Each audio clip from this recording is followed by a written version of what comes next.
Hello and welcome to Alan Wake 2 for my Rod-Legion-Ween October month of playthroughs. So this is going to be the New Game Plus playthrough, which is called the Final Draft. Usually in games when there's New Game Plus, it's the exact same story from start to finish with no differences, but you get all the items that you had before, or all the weapons, or all the skills. In this game's case, though, that's not what New Game Plus is. You get that stuff, but it's also many changes to the game's story and stuff like that. So essentially, to get the true ending of this game and to get the full story, you need to play from a fresh save, finish the game, and then start the Final Draft New Game Plus playthrough, and then finish that, and then at the end you'll get the true ending. To save time, and because I've already played through this game twice now, and I've already played through one of those playthroughs doing the New Game Plus. At the start of this year, I actually played through the game on a fresh save all the way through, and then did it again on New Game Plus and got the true ending back to back. So it was a longer playthrough. But to fit the playthrough into this month and the other horror games I've got in mind, I'm jumping ahead straight to the Final Draft version of the story. So it will be starting from the start of the game again, but the story is going to have many differences. There's even a different version of the intro and all that kind of stuff. So as a result, it means that there's going to be heavy spoilers for Alan Wake 2 during this playthrough. But not just for Alan Wake 2, there'll also be spoilers for Alan Wake 1, Alan Wake's American Nightmare, potentially Control, and its Alan Wake Experience DLC as well. So just a heads up. So if anyone hasn't played this game before and you don't want to see the changes and see the true ending, just be aware that this version, the New Game Plus, to get the full story, you have to do a fresh save, play it all the way through, finish it, and then start a New Game Plus, and then play it all the way through, and then you'll get the true ending. But to save time, I'm skipping straight to starting again, but on New Game Plus. Hey there, Crooked. Good day to you as well, Senny. Thank you for the Happy Legion Ween 2024. Thank you so much, dude. How's your day going today?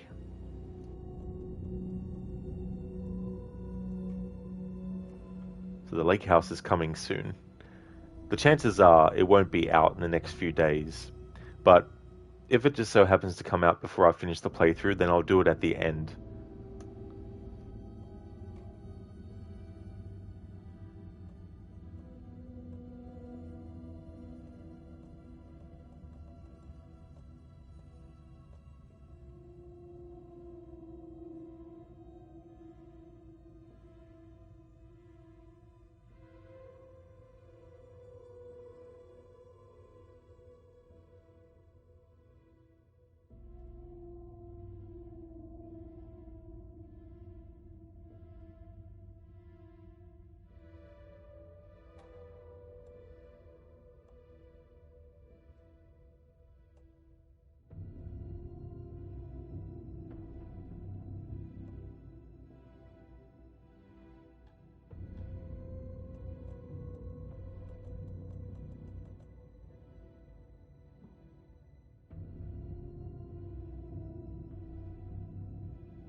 Crooked is going good, thanks. It's a holiday over here for a day of German unification and extended weekend, so you got 4 days ahead of you where you can just do what you want, pretty much.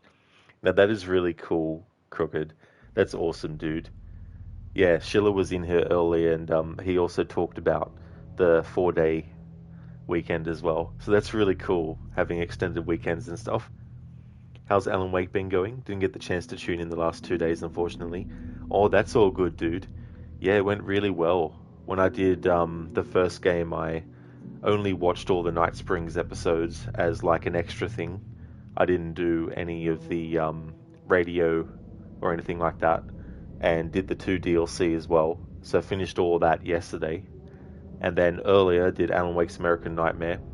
But in that playthrough, because I'd already done a playthrough at the start of the year for it, this time around I didn't worry about getting the optional dialogues with the characters, and I only watched the videos with Mr. Scratch and listened to the radio stations. I missed one though. I missed the one about the meta commentary about the old gods of Asgard, how they're old but they sound young. So unfortunately I didn't get that one, but I got the majority of those. And so it only took me about 3 hours to get through just doing that stuff. And so here I am now with Alan Wake 2. So it'll be good to get a head start on this today.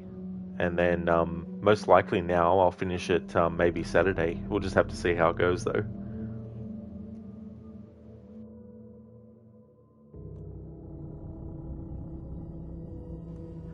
Good, nice. That's great progress. Really like the American Nightmare DLC. A short and sweet experience with a nice idea behind it. Exactly, dude, and it was really cool to play a Night Springs episode as well. That was the other great thing too.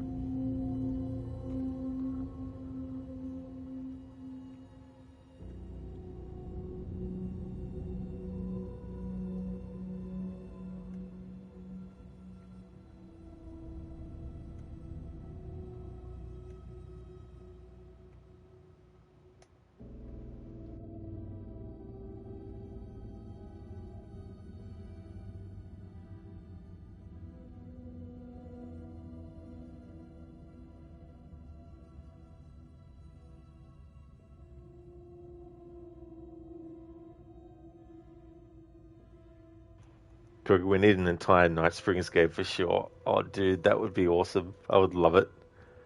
It's really cool to see how much Alan looks like the actor in this game. So true. It just goes to show how improved the ability to actually make the character look like the actor portraying them as well, for the most part.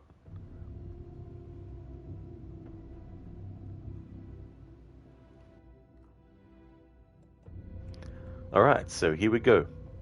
Going to be starting from the New Game Plus Final Draft mode that has changes to the story, allows you to see the true ending, and has a different version of the intro.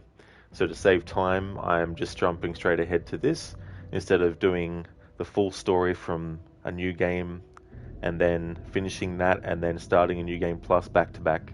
I already did that at the start of the year, so on my YouTube channel you can see that playthrough. I think it was like 7 streams it took to get through it. But yeah, let's jump into the game. I'm going to play this on story because this game annoys me with the combat and stuff, and I don't want to get annoyed with it because it's just so time consuming. I prefer the combat in Alan Wake 1.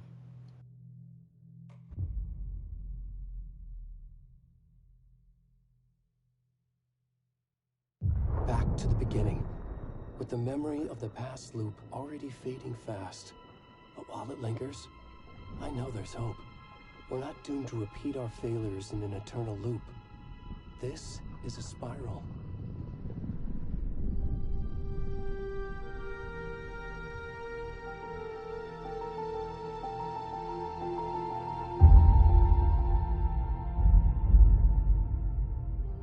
A fictional poet once said, "Beyond the shadow you settle for, there is a miracle illuminated. I will not settle for a shadow. I'll find the miracle through the night."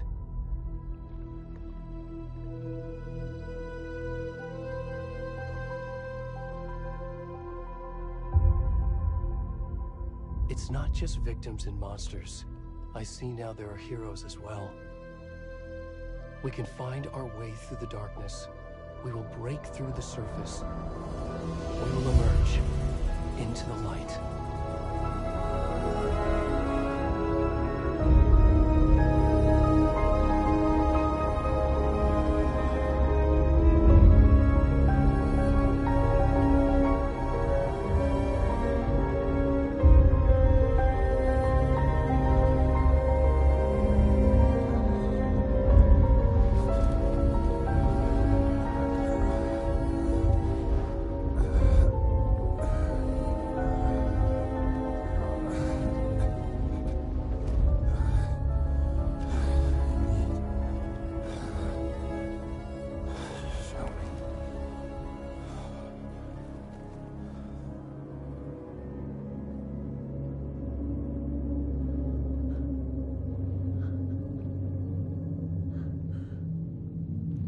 Crooked, do you think they'd improve it with time? That's how you felt a little bit with Hellblade 2's combat.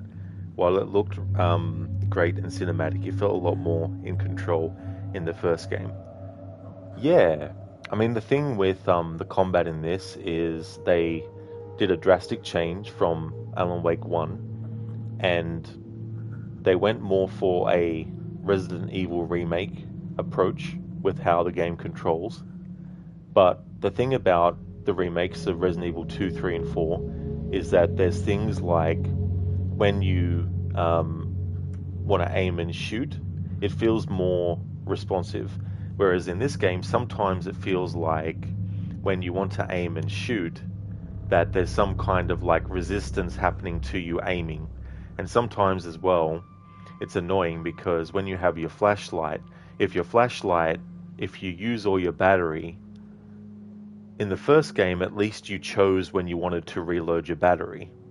So if your battery was non-existent and you had an enemy right in your face, you could prioritize shooting the enemy to kill them without any interruption. But in this game, though, as soon as your battery needs changing, it auto-reloads your battery, overrides your ability to shoot, so that if you're about to die and the enemy is right up in your face and you want to dodge or shoot, if you're reloading, you can't dodge or shoot until the animation for reloading the flashlight is over, which means you're dead. If you get knocked over by an enemy, you have to wait for the character to get up fully, and the animation has to fully finish before you can dodge and move out of the way. So if you're not careful, you can have a situation where one enemy will knock you down, and by the time you get back up, you're knocked back down again. You know, things like this.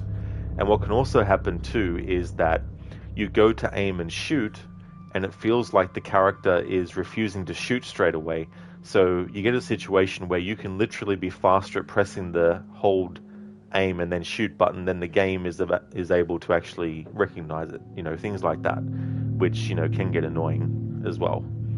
So, like, I know that, you know, not every single action should have a skippable animation, but, you know, there are some things where it's like, look, either let the player decide when they want to reload their flashlight, or if you're going to have it be an automatic reload thing, at least let the player still dodge while the reload's happening, you know, things like that.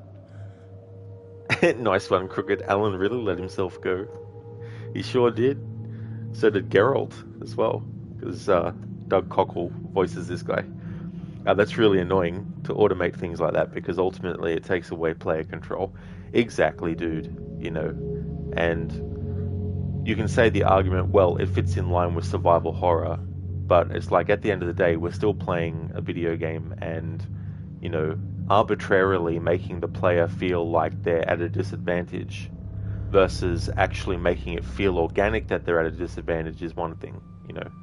Like, if you have a horror game where your character isn't able to use a certain item for a little bit, it means that you have to improvise and use something else. But you know that you're still going to be able to have some kind of, like, semblance of control over stuff. But if it's arbitrarily trying to make it more quote-unquote scary, it's that fine line, you know. It's like realism in games versus the actual video game logic. Sometimes realism takes over from gameplay logic, but sometimes realism has to take a step back and gameplay logic has to be on the side. For example, in real life, if you were reloading a gun, it's not like you can stop the reloading process halfway through and then the gun acts as if you've already fully loaded it because you wanted to do something else, right? That's obviously not realistic.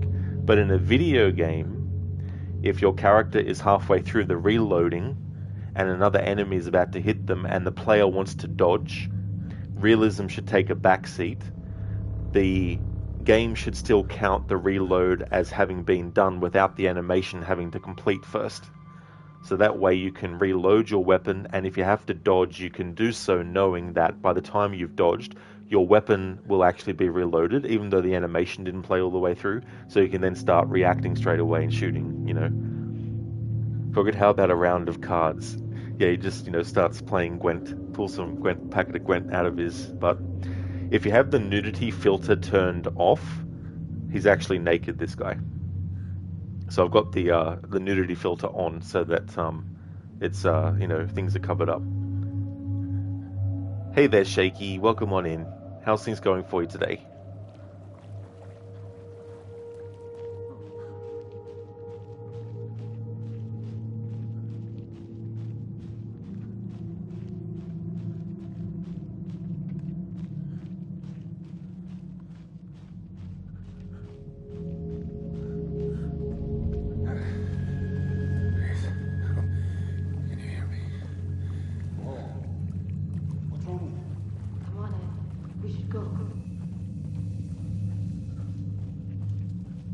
Already gone.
Hey, kiddo. How are you? I'm good, Mom. How are you? This trip might take a little longer than I thought. I'm sorry I've been gone so much lately, Logan. Oh my god, Mom, it's not your fault people get all murdery. What happened? Just work stuff. Right. Well, Dad and I are just watching the latest episode of Night Springs here. Mom, it's so good. No spoilers! I'll let you get back to the show. You were supposed to wait and watch with me. I love you both. This is what happens when you go on work trips, Mom. Love you too. And say hi to Casey. Tell him to stop brooding so much. Logan? I will. Bye, kiddo.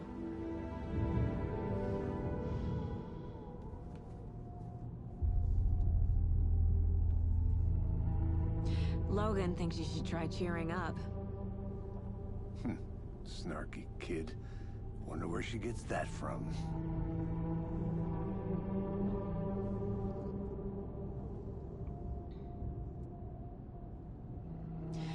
It can't be a coincidence that another body turns up just as we arrive in town. Feels like the killer's leaving us a message. I'm glad you're on this case with me, Anderson. It's right up your alley. You should take lead. Think of me as the backup. Okay. Any words of advice? Nothing that would cheer anyone up.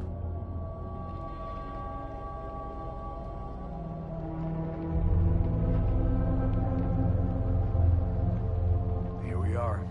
Cauldron Lake. Time to get to work.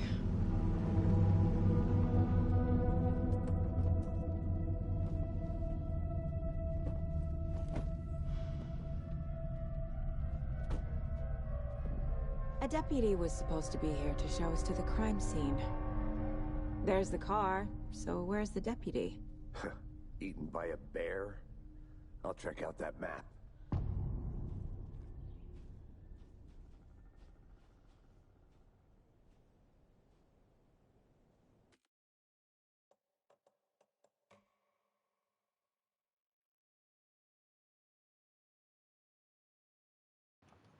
That's all good, Crooked. Absolutely no worries at all, dude. I hope that you and Nalu have a great walk. See you when you get back. And you're right, too, as well. You know, needs to be a balance of realism, game depending on what the game wants to showcase. Making it too gamey can take you completely out of the game, while making it too realistic can suck the fun out of the experience. Exactly, you know. It's good to try and get that balance. Hey there, Rosie. You always thought this guy was Colin Robinson. Who's Colin Robinson? Never heard of them before. Shaky, this guy is you on the way to the fridge. Well, I hope your fridge doesn't have these people that kill people coming out of it, Rosie. And these are the good guys. Yes, yes. It's interesting how they're involved in this story, and there's also a change as well. The Taken in the first game, once you destroy them, they're completely gone. There's no traces left of them. But in Alan Wake 2, they change it so that when you actually kill one of the Taken, their human body is still left behind. Nah, bro, Alan, go back to sleep. Exactly. He should just go back to sleep. Rosie, suppose Remedy had the rights to Max Payne. Would Casey just straight up be Max? I don't know, to be honest. I mean, I don't know how they can do that. I mean, I think Rockstar owns the full rights. And they're doing the remakes of Max Payne 1 and 2, collaborating together.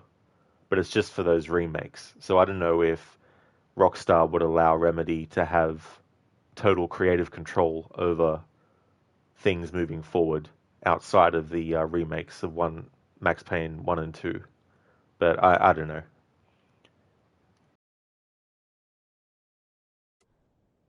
Worth memorizing before we get swallowed up by the trees.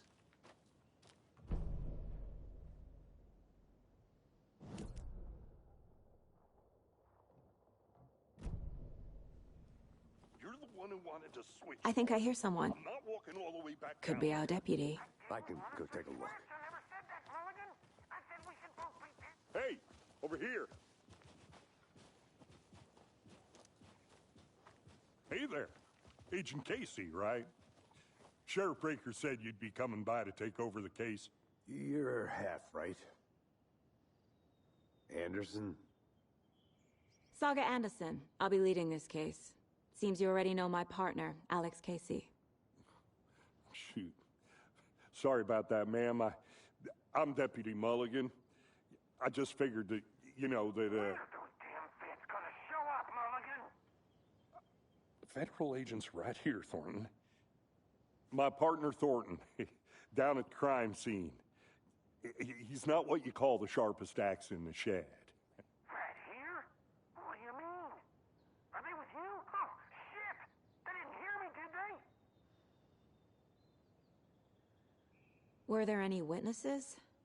Yeah, a couple out-of-towners. I wonder what they were doing sneaking around the woods at night. Mention the city folk. It's pretty suspicious. Not that we have anything against city folk, right, Thornton? But don't worry. Sheriff Breaker took them back to town a while ago. Shaky, if you could make any horror game based on a classic movie, which would you pick? You think a Cronenberg Scanners game would be cool? That would be interesting, actually, like going around making sure that other scanners can't kill you while having to actually kill them. So I wonder how that would work, what you could do as well. But that would be an interesting sort of like challenge to do a game based on scanners. One that I would say, and they've done movie adaptations of it. So I wouldn't say it's a classic movie, but the idea that I had was not only for that, but also for a classic movie, but it could go either way. So I think the best thing to start with is the movie, the story called I Am Legend, which was made into 3 different movies. You had The Last Man on Earth with Vincent Price, which was the first movie adaptation.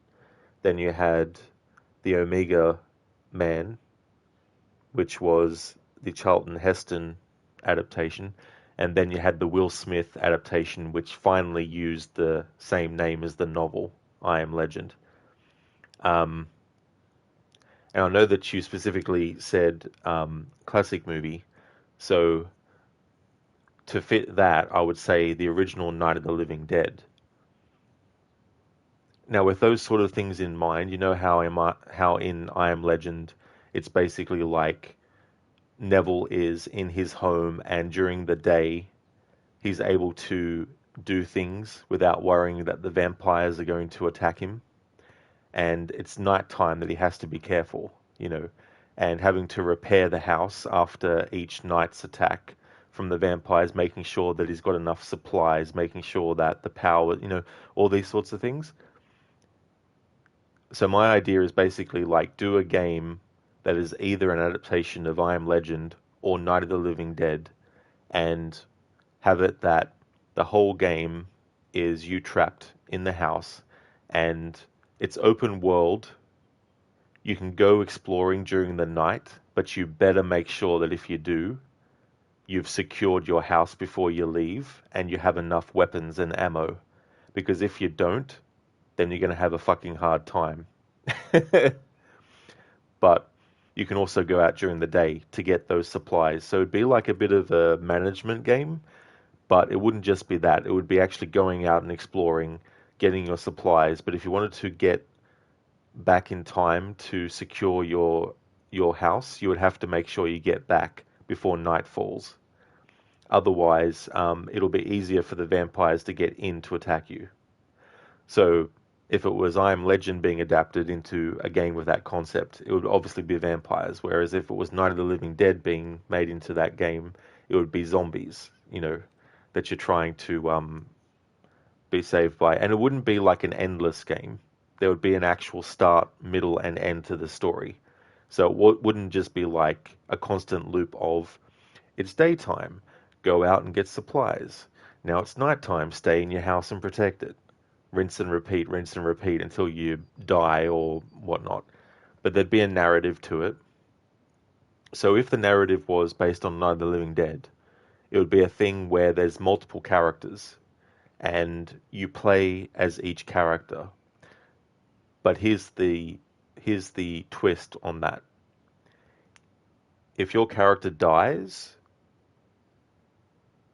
you lose them for the rest of your playthrough. And each character has their own skill. So one of the characters might be really skilled with electrics, but if they die before they get to the house where the bulk of the game's going to take place, you lose them forever. Therefore, you're disadvantaged with electrics. So if there's something that goes wrong, other characters can still work on that stuff, but they will take longer to actually get it done because they're not experienced in it, you know. So that would be the whole thing. You would start the game, there'd be a certain amount of characters. You play as each character before they get to the house. If any of them die, you lose them. Just to make it, you know, sort of like not as difficult, you would probably have at least two characters that cannot die, or have them already be at the house. So there'd be like a little thing that you could do where, you know, if you lose all of the people before you get to the house, it wouldn't be game over. It would just be like, right, those characters, they're not in the story anymore. So it's only the characters that are actually at the house as well. So just something like that. But yeah, that would be my idea for a game based off of Night of the Living Dead, but also I Am Legend as well. Shaky, you have the Omega Man right next to you. Oh, cool. Yeah, that was the first version of the adaptation I actually saw, was that one. And in that one, they made it that they weren't vampires, but they were like this large group of, I think they were albino or something like that. And they wanted to, you know, essentially kill Neville. And then after that, I saw the Vincent Price version. And then, you know, I saw I Am Legend, the Will Smith version last. But I probably think the Vincent Price version I liked more. Extreme, what game? I was just responding to a question that Shaky had about if I could make any horror game based on a classic movie, which one would I pick? So I just went over what I would choose. Shaky, that's a great idea. More bad horror movies need video games too. This is true, yeah, you know. I want to see the body. How do we get there? Oh, sure, that's real simple. Just through the hole in the fence, down the hill towards the lake, around the old convenience store. You can't miss it. Everything's been closed since the area was fenced off. The store, the campground, all of it. Mulligan, tell him I'm here waiting. I'll show him around. They got it, Thornton.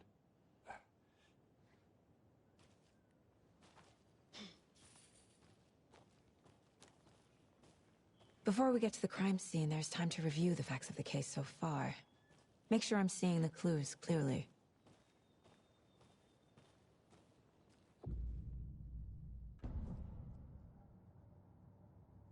The Mind Place. My version of the Mind Palace technique. To sift through clues and work the case. Building the Mind Place again for each case. Using each field office as a model in my head. The facts are on the board. Everything we know about the previous murders. Worth taking another look.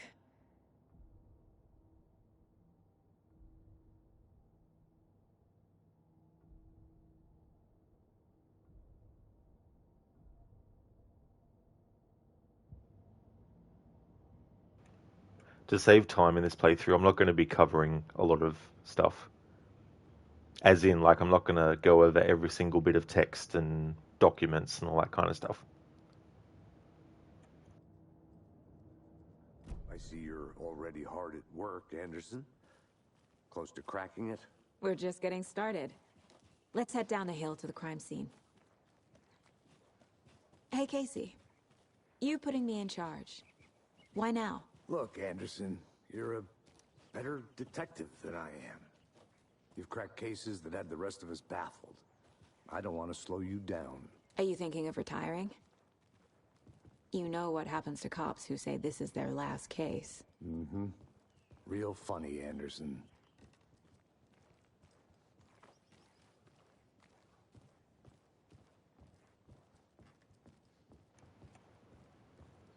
Stairs are out. You okay to jump down? I'm not that old.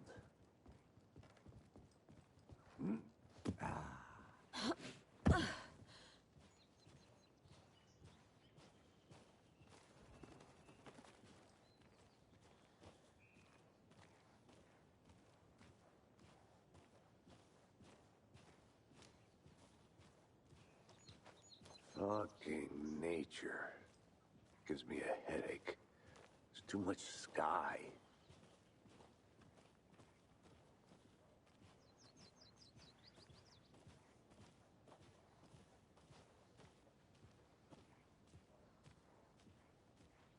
Not a bad place to get murdered. If getting back to nature is your thing.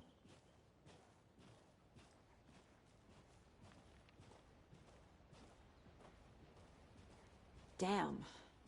Should have brought an umbrella. I like the rain. The only thing around here that feels like home. You think the local law had the sense to put up a tarp? If they did, next coffee's on me.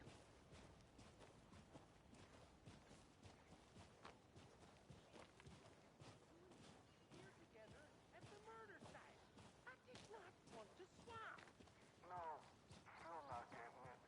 Try explaining it one more time. How much clearer can I make it, Mulligan?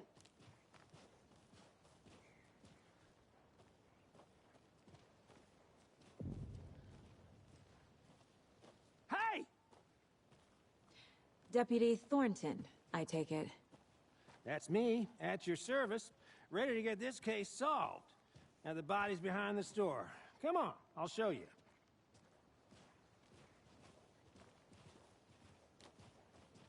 So, FBI, huh?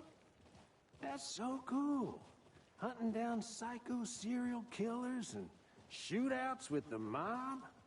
You forgot the UFO cover-ups. What? Those are real? You guys hiring? Thornton, he's joking. Let's just see this body, shall we?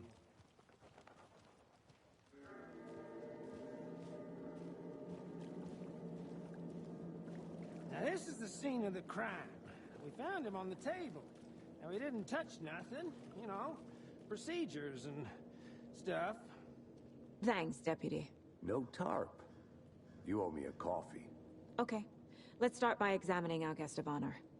Does this fit the MO of the previous murders? Body is positioned on the table. Ritualistic. Extreme, make a game, it's hard, you think? Oh yeah, it wouldn't be easy. If it was easy, everyone would be able to do it. Whereas you'd make your mind palace more palatial.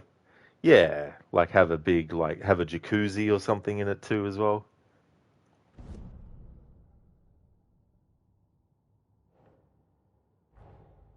Another body turns up just as we arrive in town.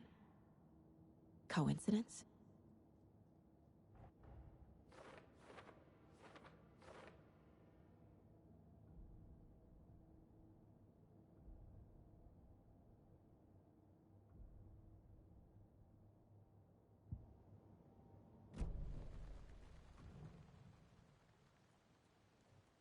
The killer left the heart right next to the body.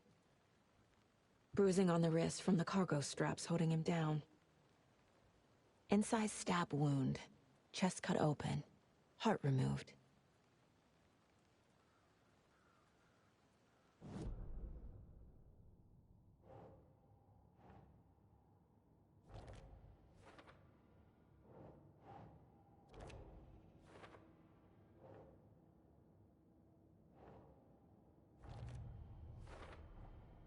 Heart removed from chest, strapped by the wrists.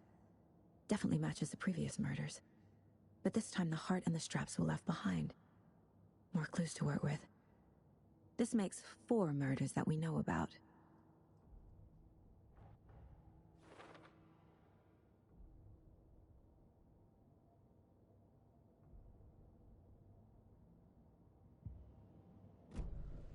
Who is our victim? Who killed him? Need to find more clues.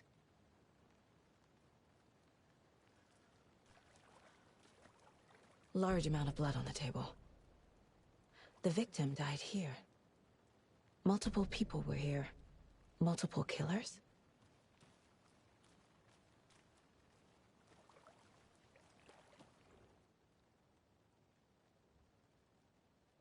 Someone left in a hurry. Knocked the tripod over. Was it for a camera? Someone was drinking beer. They spent time here, waiting.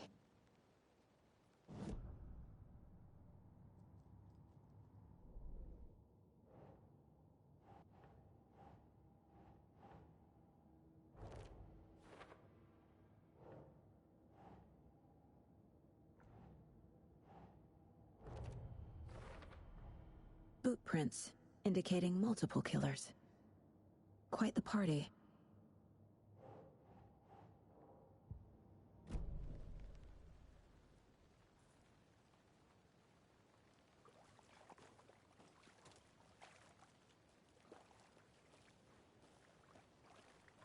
Any idea who the victim is?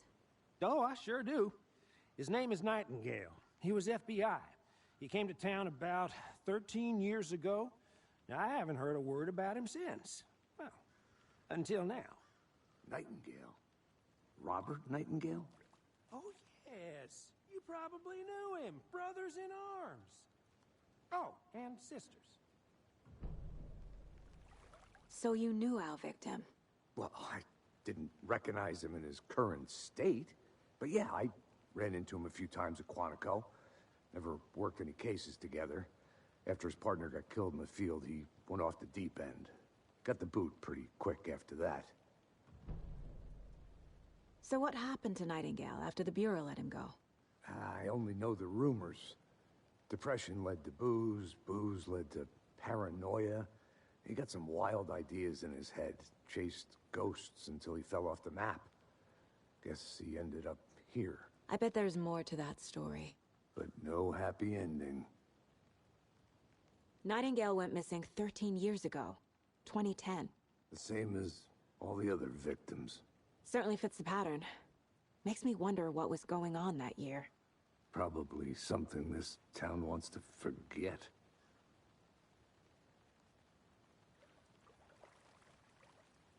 I think that's everything. For now, at least. Mm-hmm. Anything clicking yet? Not sure. Need to think about it.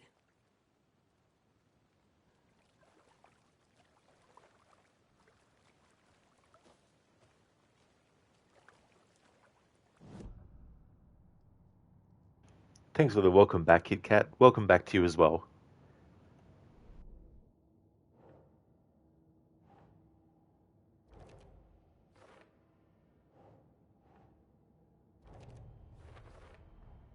Robert Nightingale, ex-FBI, came to Bright Falls 13 years ago.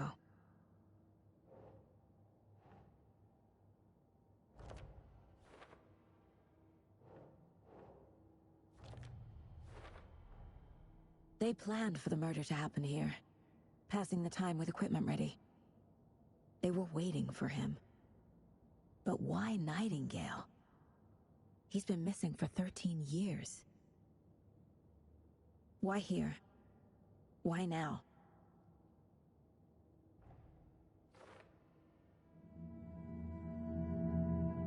Profiling. Get into the subject's head. See what they saw. Feel what they felt. Use whatever I know about them to guide my intuition to a revelation. Piece it together.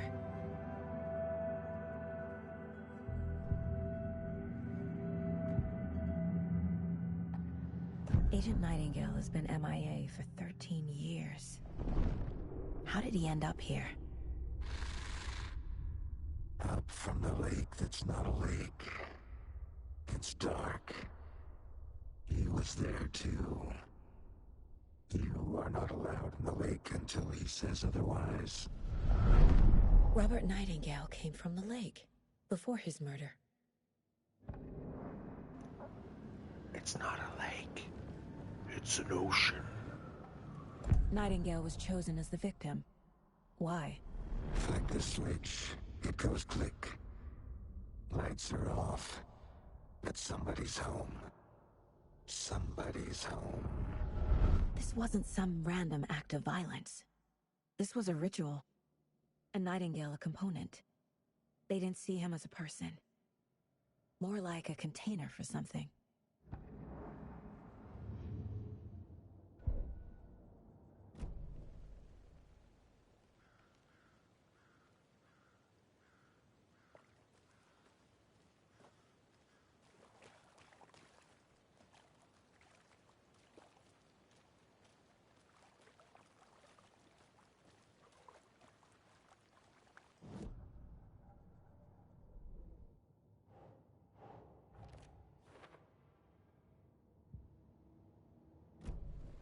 The lake is connected to Nightingale somehow. Casey, let's take a look down by the lake. Lead the way. Sounds good. This way, right? Right. Well, okay. Well, I'll just wait here.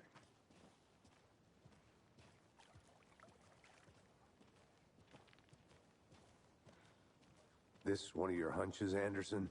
Did something happen at the lake? I think Nightingale came up from that direction. From the lake.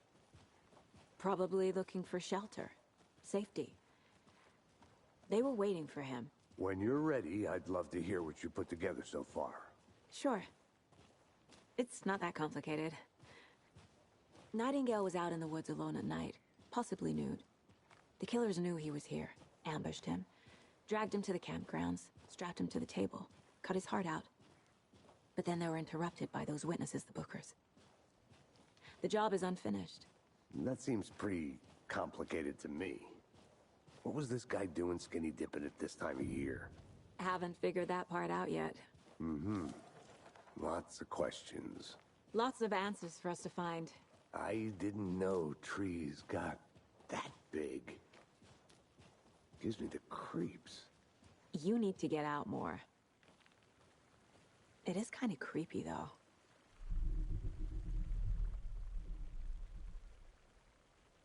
Tracks. Barefoot. Nightingales? They come out from under the boulder. It makes no sense. There's a piece of paper on the ground.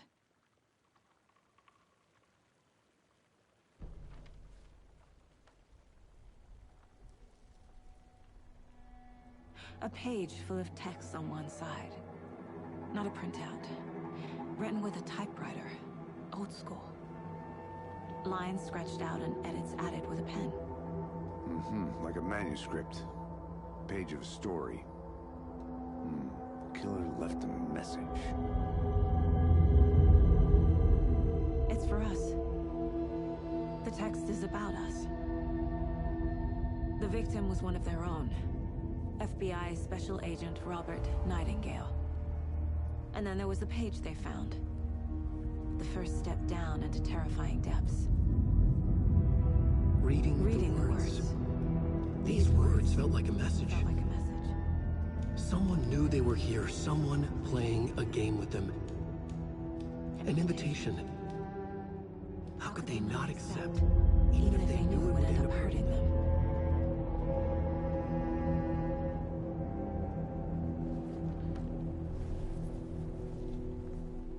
Someone's been watching us. Playing a sick game with us. You were right. This is right up my alley. Nightingale came this way. Either he dropped this page, or the killers left it for us.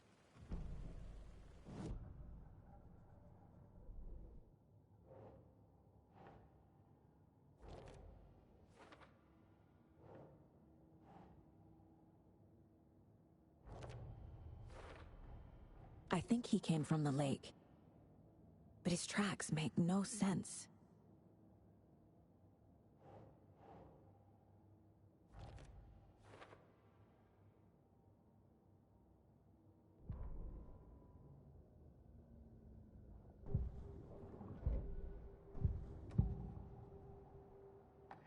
We found a page in the woods. A story about these events. What is Nightingale's role in this? I carry his words close to my chest now. Inside, the awful truth. You must dig it out. Something was put inside him. In his chest. I must find out what.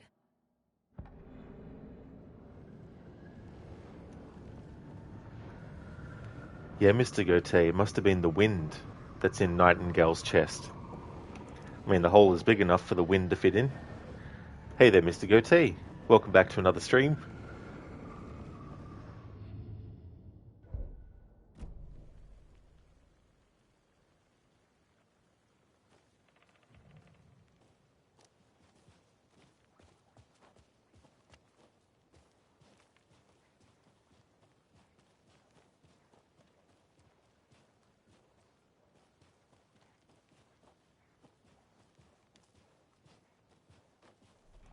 Rosie, she's very blasé about this guttural voice. Yeah, I'll be talking about spoilers in this playthrough, and people can talk about spoilers as well. So just a heads up. Um, but yeah, Saga has a special intuition that allows her to create this mind palace. It's not just a way for the game to represent it, but Saga has psychic powers. I'm not into politics. I'm into survival.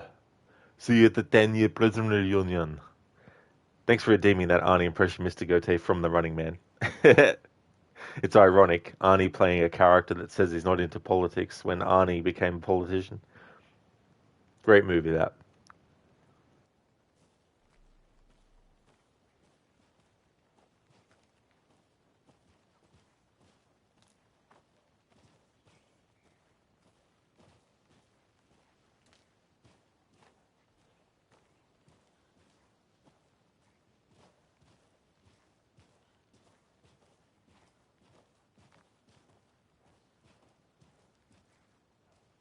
Hey, Casey. What's the far's favorite shape? Please, Anderson. Just one case without the A triangle. I don't get it. Yes, you do. Oh, that was a weird glitch. Mr. Gote, it's like I was elected to lead, not read. What is reading? Soon AI will read for us all. Hey, you made it back. Good. I hope you didn't get stuck in any of those big puddles. Crazy flooding down there, huh? Just like I said.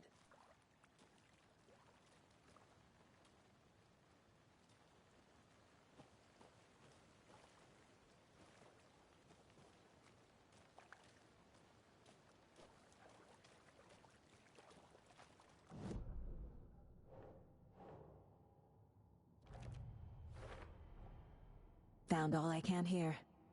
Time to properly examine the body. See what I can find inside. Casey, I think something's been put inside Nightingale's body. Let's tell the deputies to get the body to the town morgue. Okay.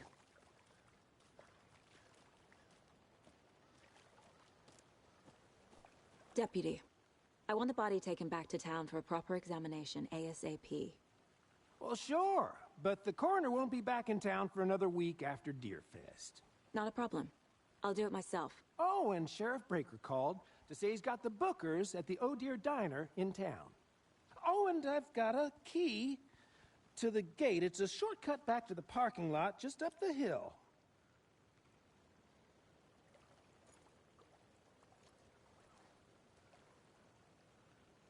Thanks. Let's get the car, drive to Bright Falls, and talk to these witnesses, the Bookers. At the diner, right? I could use a cup of coffee. Let's try that shortcut the deputy mentioned. Sounds good. The Oh Dear Diner.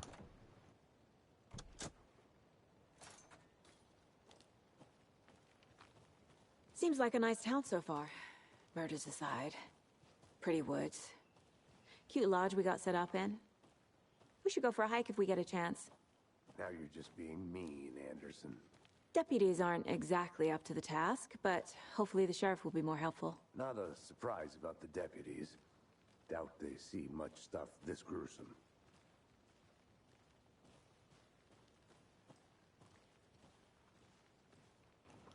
The sheriff's pretty cool. You could say he's Iceman.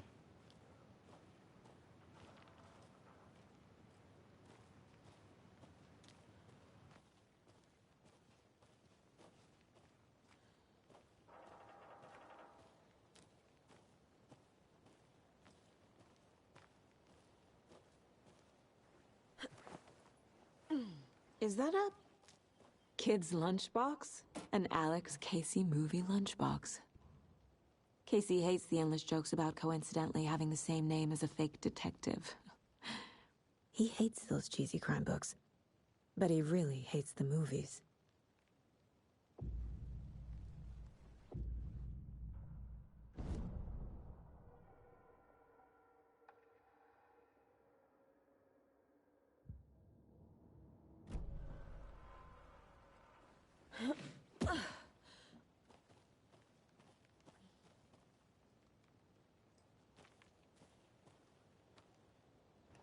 Notice: do not touch. This station is property of the Federal Bureau of Control. And I could say more on that, but at the moment, all I can say is redacted.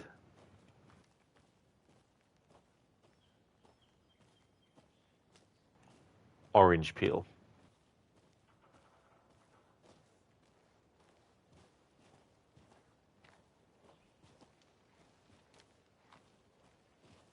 Can't fit the clues all together yet. Heart removed, tripod, tracks leading to a dead end. A tripod? For a camera? To record a snuff film? Maybe. And why take out his heart just to throw it away? To stuff in something for us to find.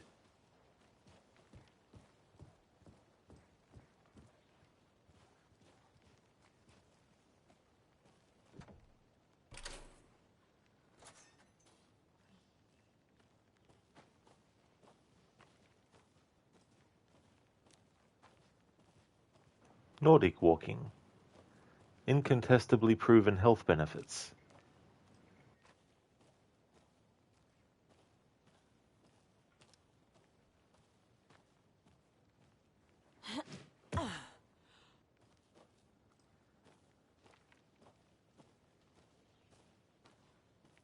Here we are.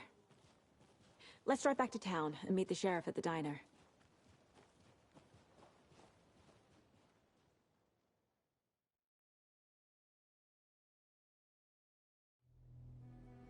I can't get that manuscript page out of my head.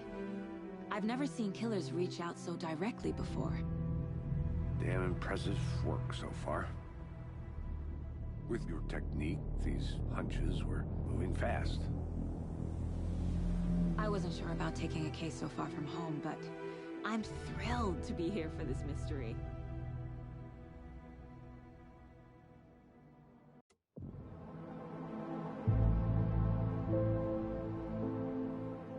Need to swing by the lodge to get anything from the field office? I'm all set. I'll park there anyway. I want to walk to the diner, get a feel for the town.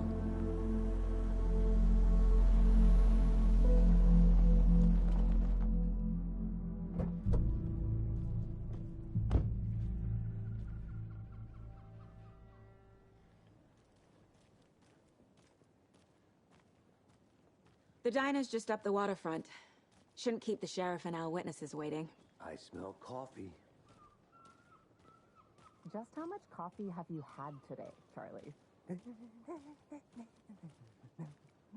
Don't know, don't care. How much have you had? A lot of the NPC dialogue in this game is a bit meh. Oh dear. Cute. It's like they hired someone who wasn't that skilled at writing to do it. FBI, welcome to Bright Falls. It's nice to have you here. I got you both some coffee.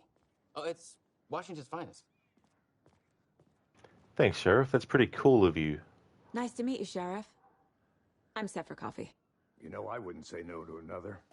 I'm Agent Saga Anderson. This is Agent Alex Casey. Tim Breaker.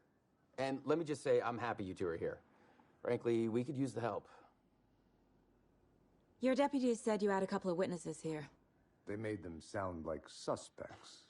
Mulligan and Thornton are still on about that? No, the Bookers don't strike me as the murdering type, but you can decide for yourselves. They're just inside having coffee and pie to calm their nerves. I'll see what they have to say. Casey, you compare notes with the sheriff. Take your time. See ya, Bobby. We've looked through the case files you sent over, Sheriff. Have you had many people besides the known victims go missing? Excuse me. Sure. I'm Agent Saga Anderson. Are you the Bookers? That's us. I'm Tammy, and he's Ed. Hello, officer. Just Saga is fine, Ed. So, are we being charged with anything? Because if not, we'd love to get back to our hotel and decompress after what we saw. Take a bath, scream into pillows, that kind of thing. We're not charging you. I just have a few questions. Nothing to stress about, okay? What were you doing at Cauldron Lake last night? I'm a writer. True crime. We're here from New York, doing some research on a famous novelist, Alan Wake, who went missing here. I was down at the lake, getting some details. Perfectly legal. So what did you see in the woods? This naked dude came out of the lake, and he was acting crazy, shouting weird shit at us. He must have been on something. Unless skinny dipping at dawn is a thing around here. Then we heard shooting. We ran into these psychos in deer masks. They were tearing into the naked guy with knives, like some kind of satanic cult. And then we bolted and called the cops. What makes you say it was a cult? The masks and knives aren't enough. They were shouting, "Cult of the tree, the cult of the tree, cult of the tree." Oh, and then we found out. The whole thing was terrifying. That's all.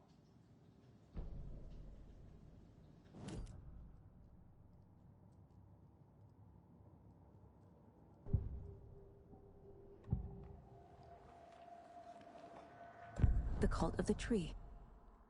What are the Bookers telling me? I found their necklace. The symbol is 2 triangles. The cult wants their spruce tree back, Tammy. Finders keepers, Ed. My publisher will want this on the cover. Tammy found something. A necklace belonging to one of the cultists.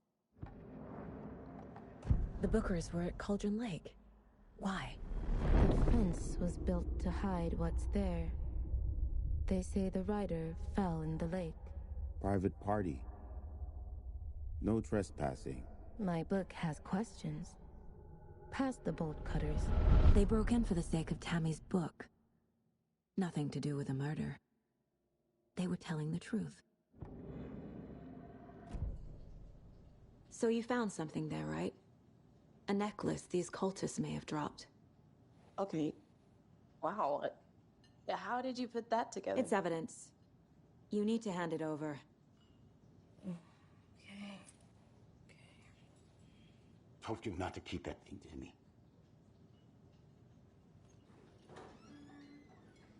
Thanks.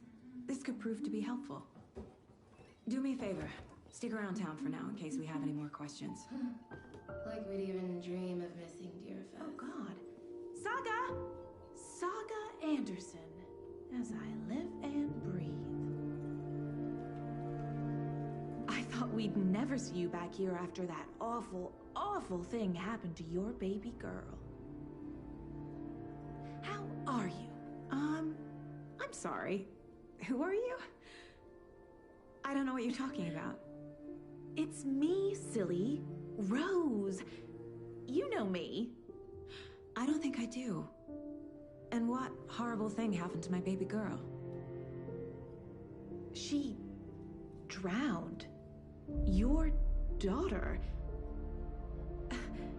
That's so weird you don't remember. How do you know I have a daughter? Oh, I know what this is. You're blocking out your traumatic memories. Happens on TV all the time. No. You're mistaking me for someone else. If you say so.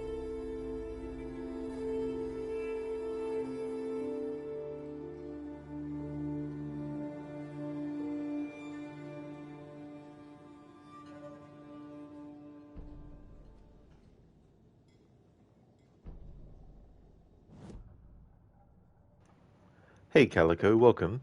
Is this game worth the money? Let's see. So I pre-ordered it and got it at full price, and here in Australia it was like $100 or so. Um, but I probably would wait until it's on sale, I'd say. If you like games like Resident Evil Remake of 2 and 3 and 4, it plays similar to that. It's more survival horror than the first game was. And you play as Saga Anderson here and Alan as well throughout the story. There's some really trippy sort of things as well. And there's a couple of DLC. One's already been out for a while, but another one's coming out this month as well. So if you're interested in DLC stuff, then probably get the edition that comes with it. But if not, the base game as well. I like the game, but I still prefer Alan Wake 1 actually.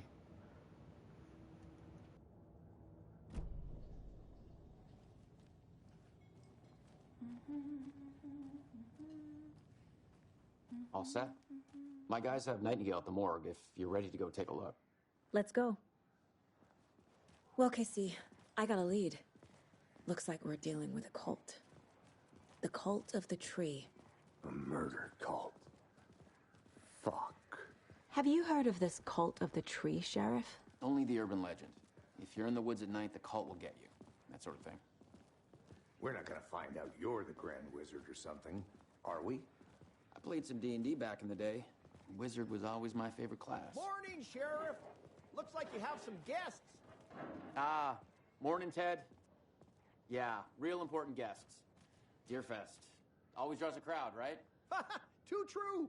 More the merrier. Have a good one, Sheriff.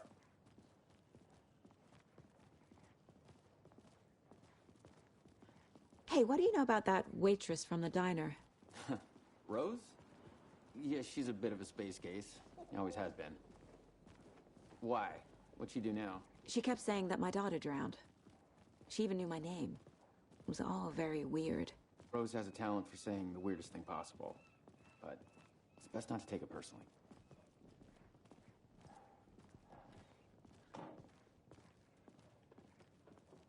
Hey, boss. Corpse is downstairs ready to go. Yep, in the morgue, all prepped. I'd like to take a closer look as soon as possible. Lead the way, Sheriff. I'll be right with you, sir. Oh, this is the Bright Falls Sheriff Station. Just anything you need, just let us know. We appreciate the support, Sheriff.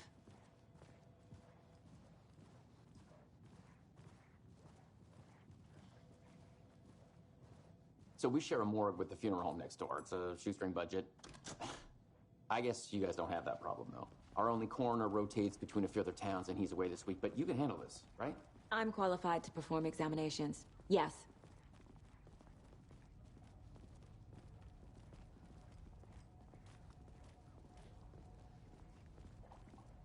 Something about morgues. They always cheer me up. I can't say I feel the same. He's joking.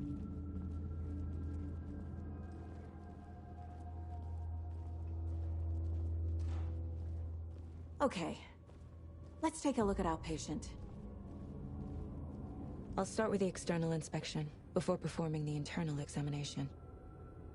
What was the cause of death? What other clues can the body give me? There's writing on here. Can't make it out. Writing? How'd they manage that? Defensive wounds. He put up a fight. This looks like text. A tattoo? Nightingale didn't strike me as a tattoo guy. The body shows signs of being submerged in water post-mortem. It doesn't add up. Aha. They did leave something inside his chest.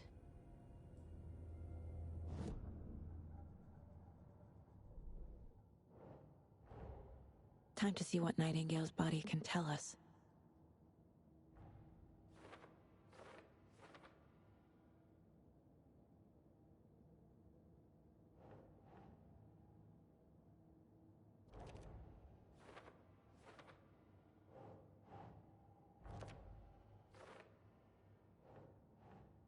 Think.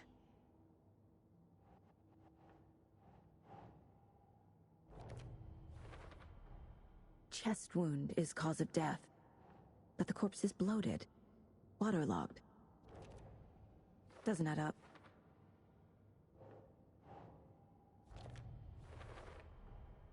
There's definitely something in his chest. Did the killers leave it there?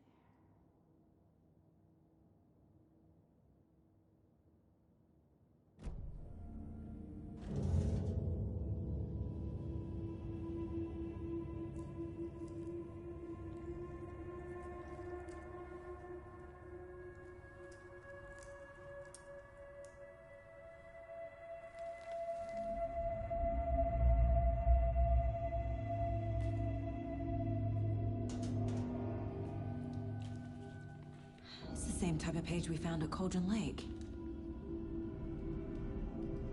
Nightingale hunted Saga. Didn't see her. The Taken could not see into bright light. Light hurt them, made them vulnerable. Nightingale had no heart, but here he was, killing. Someone's created a fucked up fantasy about us. Hey, hold on. We found these kinds of pages. I didn't think they were relevant to this case. I have them right here.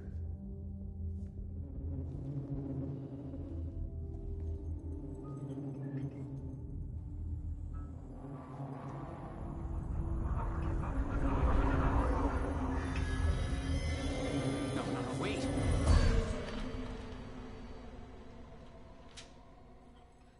Sheriff? What the hell? Show me the clicker.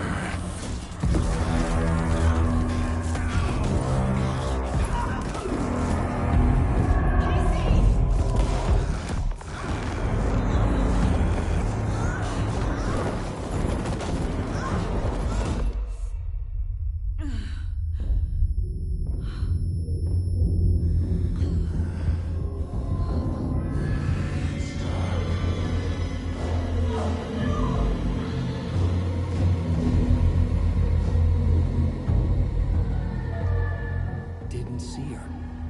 Could not see into bright light.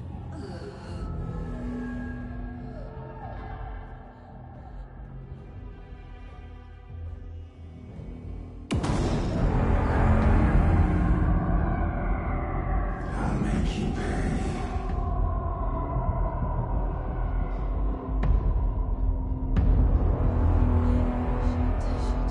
He's coming. No weapon. The page said to get into the light. Hey, Crooked, welcome back, dude. What have you done, Alan? Alan, what are you doing, mate? Welcome back. I hope you had a great walk with the doggo.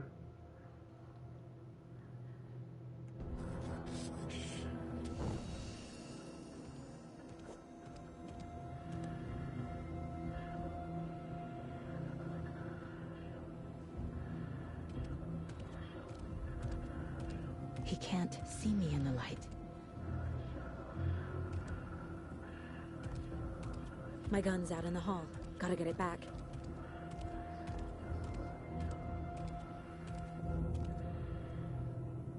Maybe if you ask him for a game of Gwent Saga, he'll just stop what he's doing. Crooked, cheers, you did. Played lots of Fetch the Ball. Oh, very nice, dude. That's cool. Sounds like a lot of fun. That's awesome. Crooked, I'm sure he would. Oh, yeah, exactly.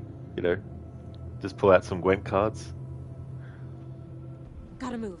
Now.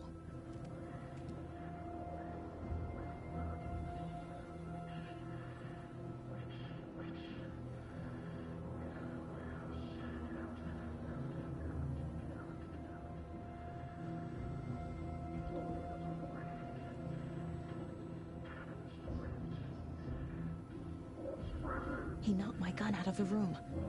I need to find it.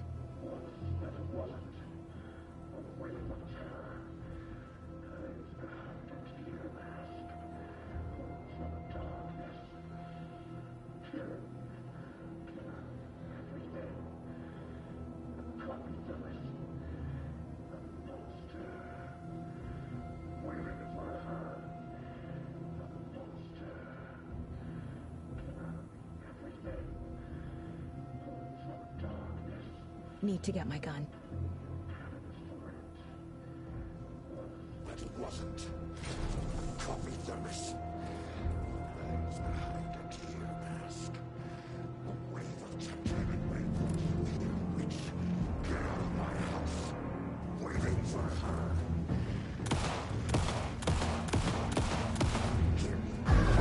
Inside.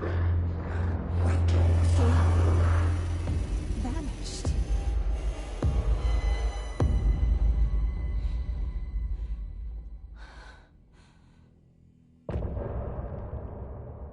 Crooked, even though it hasn't been that long since you played Witcher 3 last, you could definitely boot the game up right now and play a bit of Gwent. Oh yeah, I don't blame you. Like, it'd be one of those things where, yeah, you know, if you didn't want to play Witcher 3, like, you know, from the start and all that kind of stuff, you could just basically, you know, load up the game and play a game of Gwent and just do that. You know, just enjoy that part of it as well. Hey there, Coffee Shut. You have a soothing voice, much like a nighttime radio host. Oh, well, thank you, Coffee. Yeah, sometimes when I talk, it doesn't feel like I've got a soothing voice. But thank you. I'm glad that you find it soothing.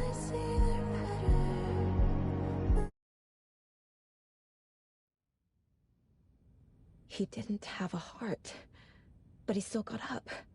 The page predicted all of it. It helped me fight him. He just disappeared? What the hell is going on here? We need to figure that out if we're going to do anything about it. Somehow we need to make sense of this. Good. To be fair, you're definitely a nighttime stream host. Well, that is true, yeah. You know, for quite a while now, my streams have been, you know, starting in the afternoons, going into the evening and then night, and sometimes into the early mornings as well. Right before things got crazy, Sheriff Breaker just vanished. Maybe the sheriff knew more than he was letting on. He seemed anxious, like he dreaded what was coming. One more mystery. There's no rational explanation to what we just saw. I'd love to blame this on mass hallucination caused by inhaling volcanic gas, but we both know that's bullshit. This was supernatural. Well, I'm glad you were the one to say it. Now we can figure out a way forward. Nice one, Crooked.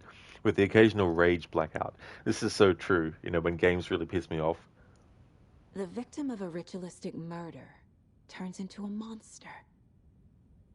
Is there a connection? Looks to me like the cult of the tree is performing rituals to create monsters. Maybe. We need to start with learning this cult's goal. Their purpose.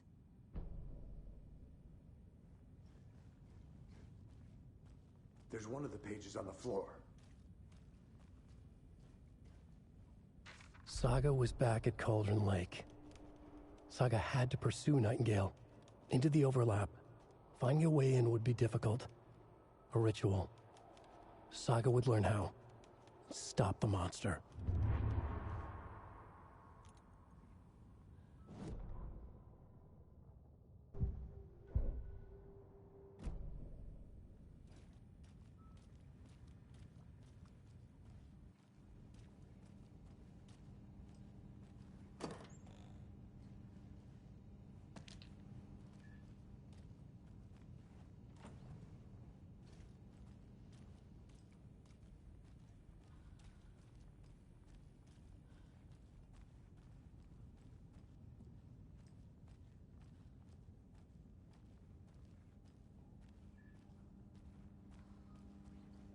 It doesn't budge. Crooked, don't blame me one bit. Sometimes you gotta let the rage flow.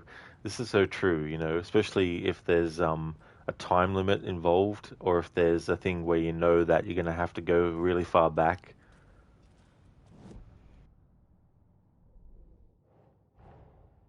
A dead man turned into a monster. Light as a way to fight him. Pages predicting the future. There's no rational explanation. This is the case we must solve.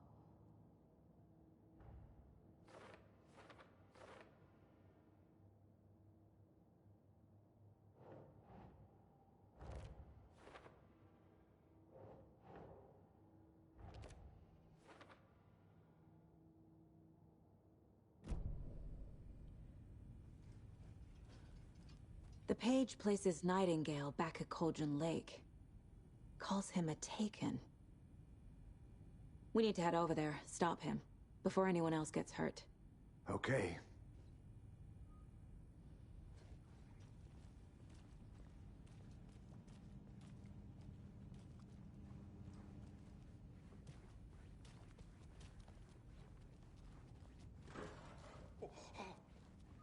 We heard gunshots. Y'all okay? Did you get spooked by the bodies? Sheriff Breaker disappeared. Nightingale turned into some sort of a monster, and there are offices down. You two handle things here. We need to get back to Cauldron Lake immediately. Fuck me. That's terrible. We'll do what we can, ma'am.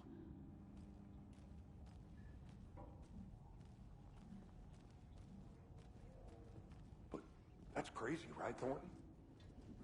Nightingale's heart was missing. How could he do anything? He's dead. Well, yeah, right. Well, that's all crazy talk. Monsters aren't real, and what do you mean the sheriff disappeared? Like poof? He's gone like magic? Magic's not real. Magic's not real. Right. I need something to cut this. Monsters aren't real.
They're a fine pair.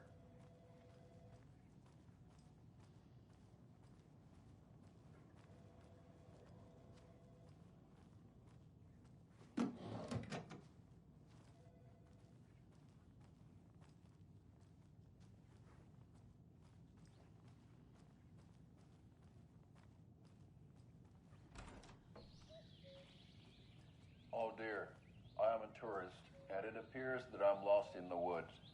If only had a tour guide also. It's bear season. Oh no, a bear. Alright, so I'm not going to be watching all the video stuff in this playthrough, but I just want to show this one that we just activated, because it's probably my favorite one. My client has been held here long enough. Are you gonna let me speak to them or not? Alright, let's go to the television and watch it. If I can. No, the game's not going to let me yet. Oh well, I'll get to that later.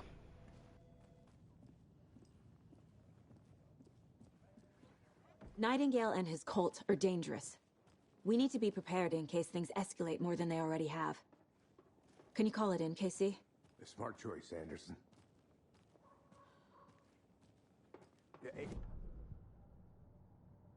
We need backup. The Bright Falls case? Whoever you can spare. ASAP. Think we'll actually find Nightingale at the lake? The pages haven't been wrong yet. We can't assume the person writing these pages isn't playing us. I agree. But it's our best lead. Alright.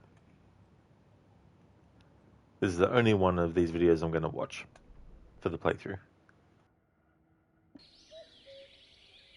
Oh dear, I am a tourist, and it appears that I'm lost in the woods. If only had a tour guide also. It's bear season. Oh no, A bear. Help.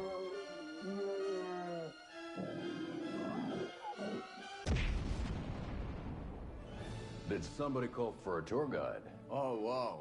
Koskela Brothers Adventure Tours. Unforgettable tour experiences at affordable prices.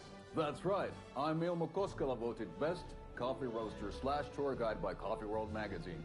And I'm here to give you the tour of a lifetime. But Ilmo, I've heard the government has seized and restricted access to many local nature attractions. That is true, Jaakko. Many local attractions have recently become fenced off by the government. And that's why, at Koskela Brothers Adventure Tours, we say, fuck the government. We have bolt cutters. Oh, wow.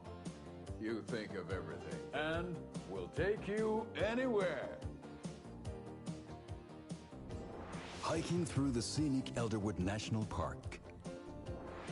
Fishing in the crystal clear waters of Bright Falls Dam. Bird watching at majestic Mirror Peak.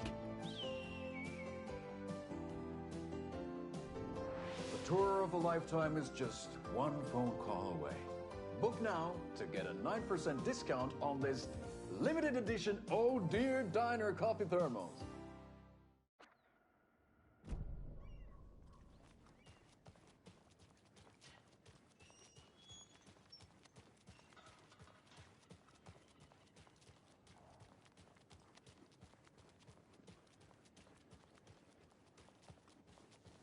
Did you check out the town, Anderson?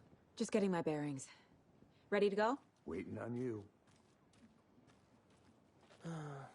Rinse and repeat. Clock out.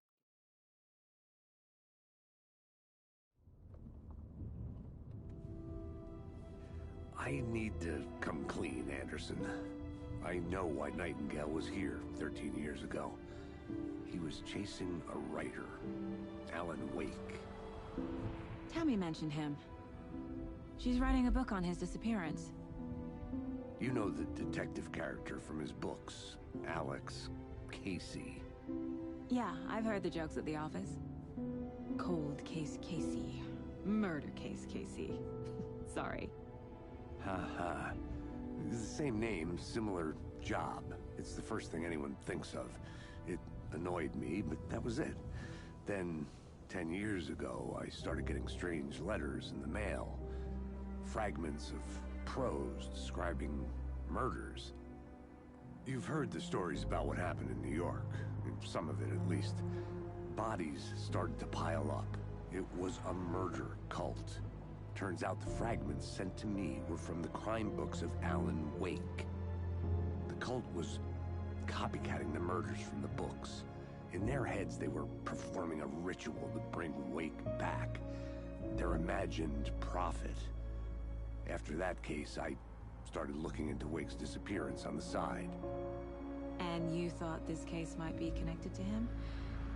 His name does keep popping up. I just wanted you to have all the facts. Next time, give them to me before we find ourselves in the middle of a horror story.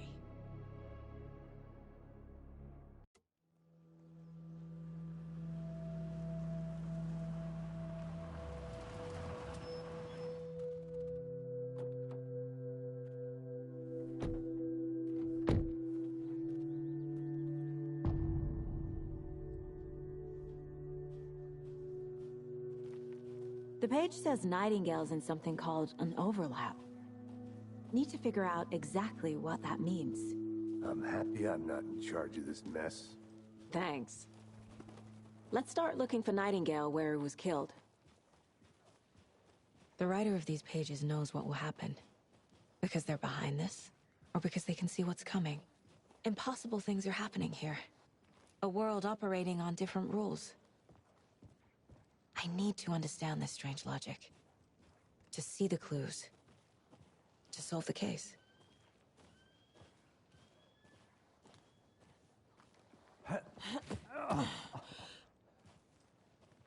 I've been thinking more about the cult of the tree.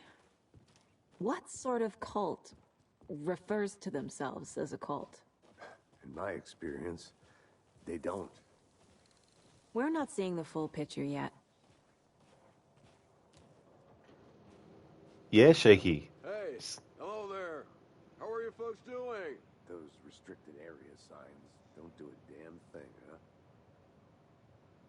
Yeah, Silent Hill 4 is celebrating its 20th anniversary, so I wanted to do something for that. Why don't you come over and say hi?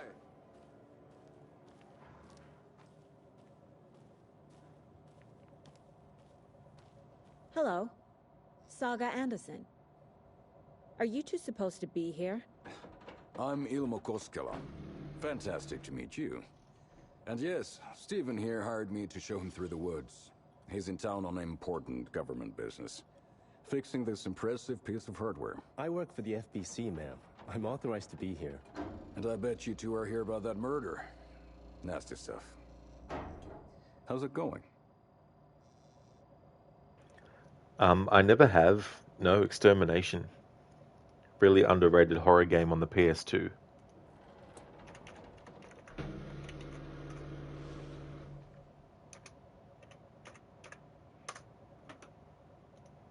Oh yeah, 2001.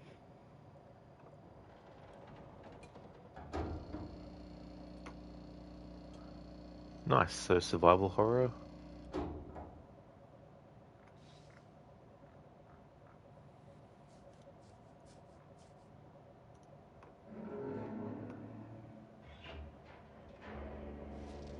Yeah, definitely haven't seen that. Haven't even heard of it until now either.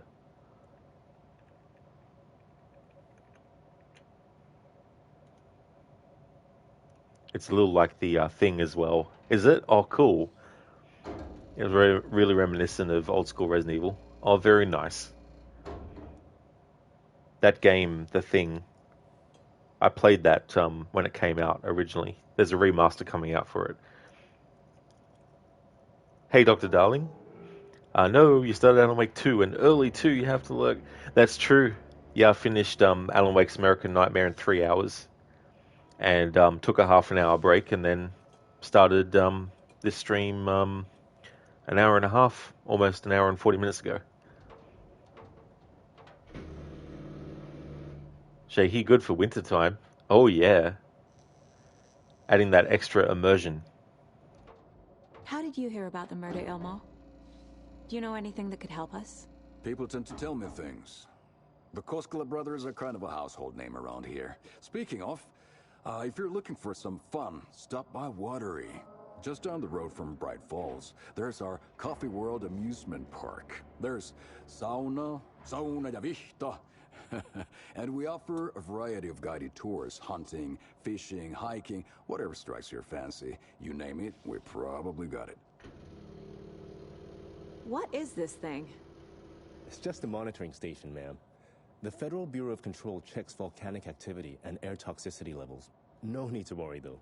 It's mostly for research purposes. That's one gorgeous sweater, Saga. Looks Nordic. I bet a family member made it.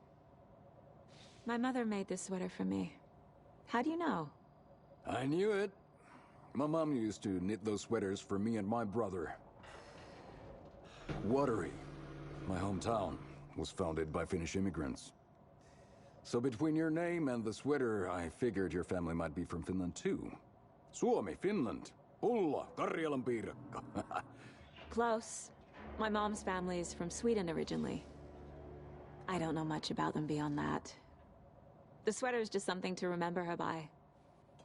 Stephen, we're investigating a murder that occurred nearby.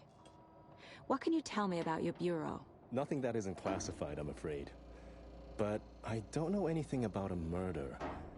Operations here are run by a different department. I'm just here to make some repairs. The wiring on this thing frays every couple months. Yep, that's the raccoons. They grow real big here with teeth like you wouldn't believe. Can't gnaw right through a garbage can. That's all I've got for the moment. Yep, unfortunately, What'd you find there, Stephen? Nothing. Just something that shouldn't be here. Raccoons, my ass. Sorry, Saga, but Stephen cannot say what it is because what it is redacted. Let's get to the murder site, Casey.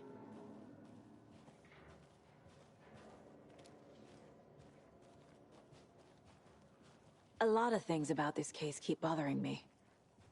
But one thing feels really off.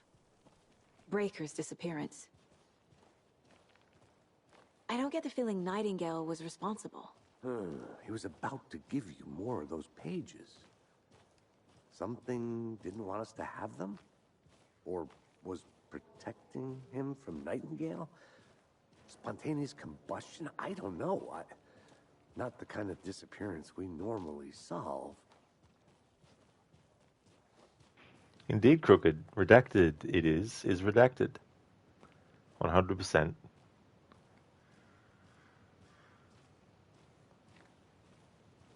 I would have liked to do a playthrough of Control, but while it does have horror elements, the reason I didn't add it wasn't because of that. It's just that at the start of the year, I already played through Alan Wake 1, then American Nightmare, then this. Well, then Control, and then this.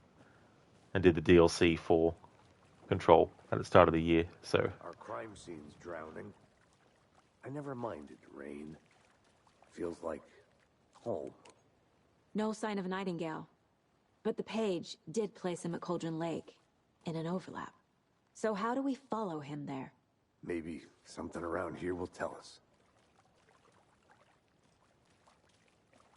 We've seen this symbol before. Good eye. Hello, Dreadnought. Good day to you as well. How's things going for you? Kit Kat, what time is it for me? So there's the time. I've got a command for what time it is. So still very early. It'll be a long stream. It won't be like a 9-hour stream or anything, but it'll be a decent size.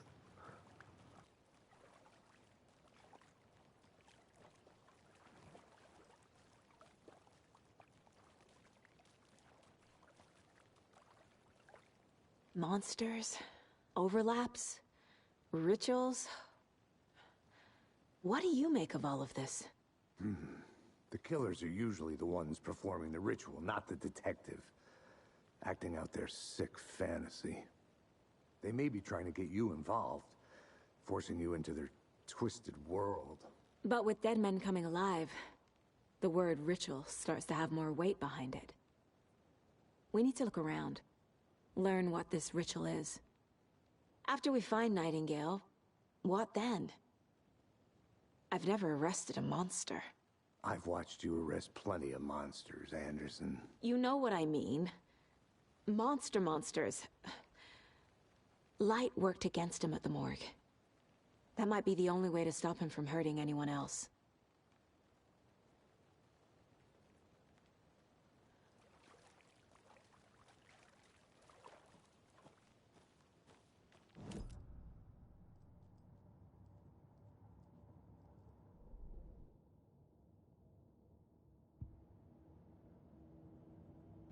Kit Kat, got it. It's 5:15 a.m. for you. Almost time for your run. Oh, almost time? Yeah.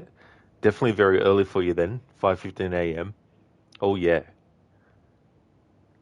Dreadnought, hopefully you're waiting for a company to get back to you. The lady sounds very much like she wants you to work for her, and it sounds like she wants you as a team leader. So you're waiting for the offer letter. If you get this job, your life goal has been achieved. Oh, really, Dreadnought? That's cool. Definitely wish you all the best with that. It'd be good if you can hear about that soon as well, because the time, it can feel like it drags on as well. But that's good. Like, it's good that it sounds that way. So here's hoping that you'll be successful. Definitely wish you best of luck.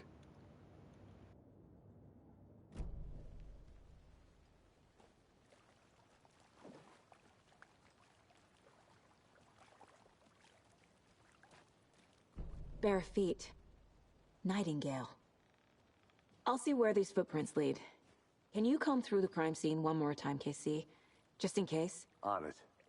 If anything comes up, I'll radio you. Dreadnought, thank you. It does feel long. Yeah, like, because you just hope that they get back to you within a good amount of time as well.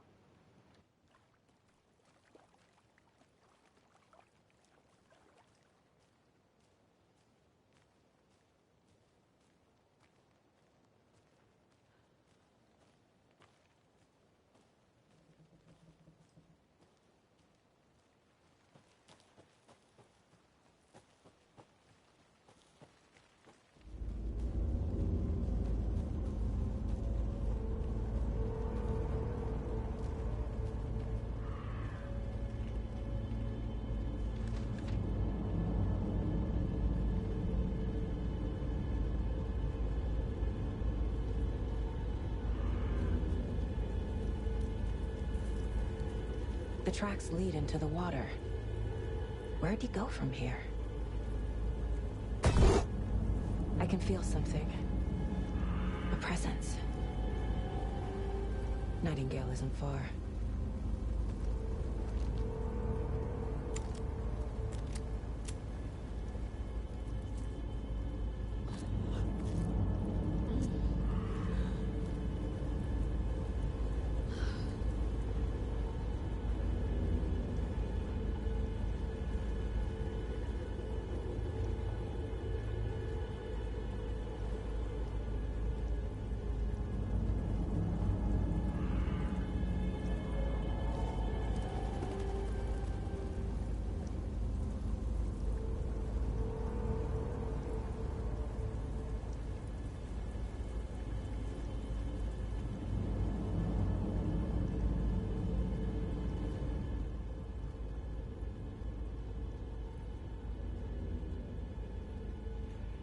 Dreadnought, she even said you can sleep well last night, so it sounds good. You're checking your emails constantly.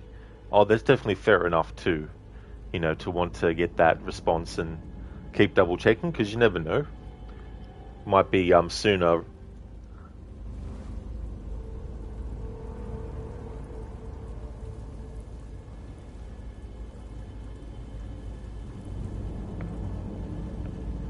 These aren't the same tracks that were here before.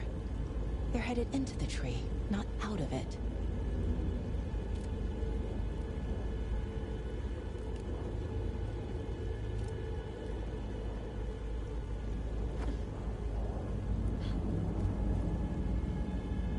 What is that?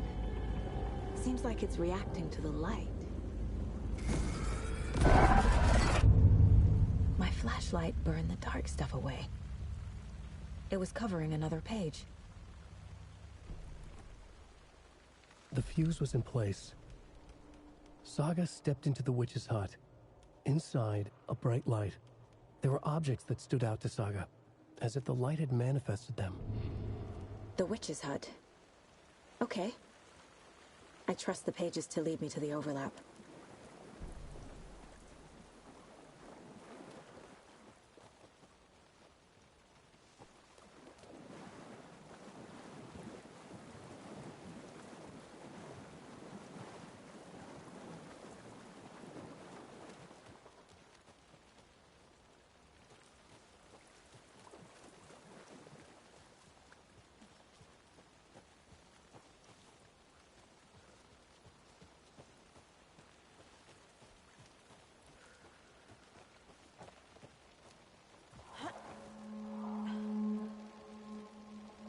This is the witch's hut. Anderson, thought I saw something in the woods. Probably just a deer, but I'm gonna check it out. Okay. I found another page. Following up on a lead. Keep checking in. Roger.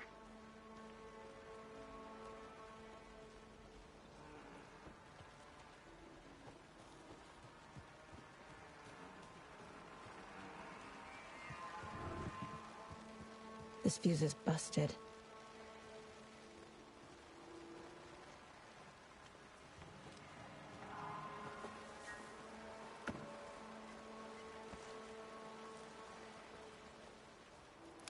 This one looks good. People should really stop littering, though.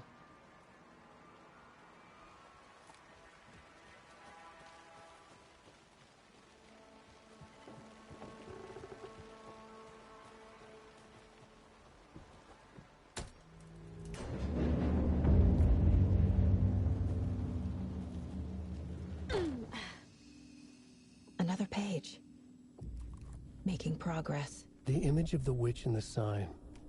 Saga addressed the witch. The smudged line on the heart. The second part recited from memory. I brought you the heart, witch. Show me the terror. Saga pushed the heart through the hole in the sign.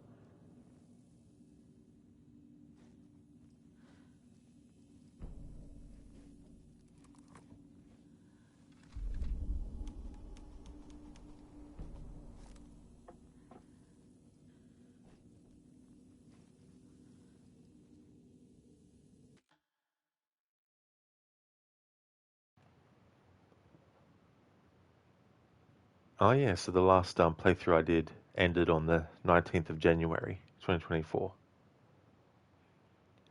So the first save file was my first playthrough, which ended on the 2nd of November last year. And then this one was the second playthrough, starting from scratch. And then this one was playing the New Game Plus mode directly after. And in this playthrough, I've skipped starting from scratch to get the full story and the true ending. Well, I mean, you have to play through the story from the start, the first time around, and then when you actually finish, you have to play the New Game Plus to get the actual true ending. But from that point on, if you want to, you can skip to just starting to the New Game Plus. Because the thing about New Game Plus in this game is it changes certain things with the story, and you get the true ending in New Game Plus. You don't get the true ending starting from scratch.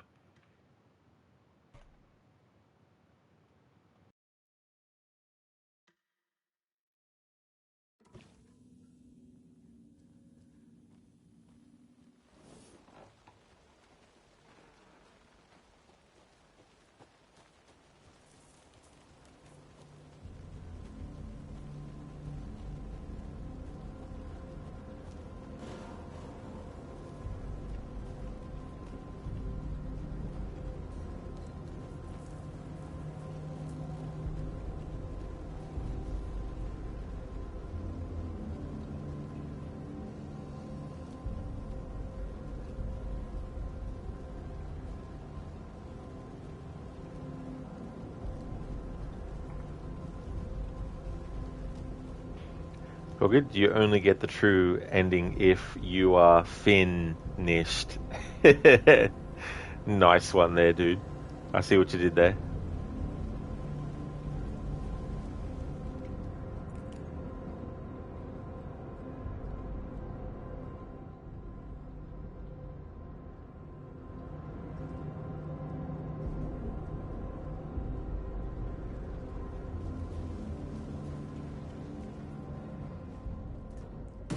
Christ!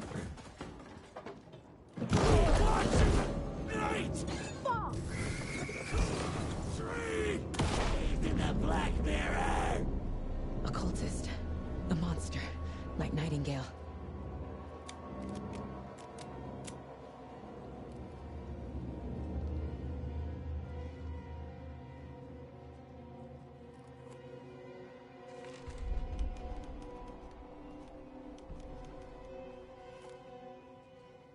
They are crooked, yeah. That's true.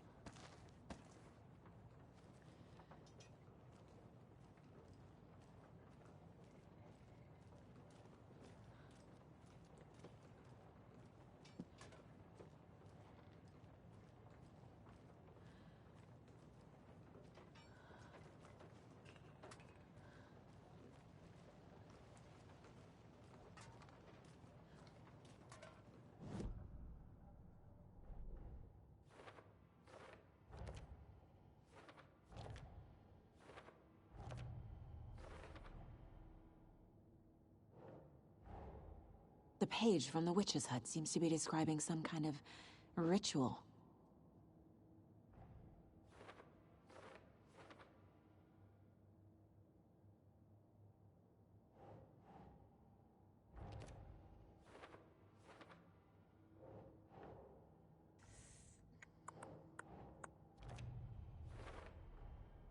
To get into the overlap, I need to find Nightingale's heart.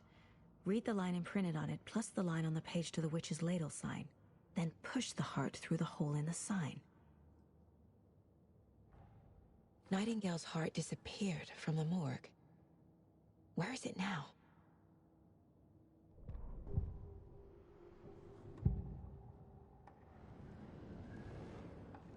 I need Nightingale's heart to get to the overlap. Where is it? The cultist leaned close. He was there, but he was risen. Nightingale was there. The opposite of sunspots. Who said that? That's not it. I don't have what I need to find Nightingale's heart. There must be more. Nightingale's heart. Where is it? Meanwhile, they played cards in the general store. The witch had stolen his heart. Get out of my house. Nightingale's heart is at the general store, in a fridge.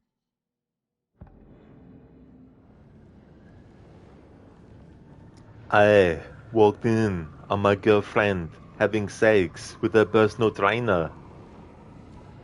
Okay, this isn't working out.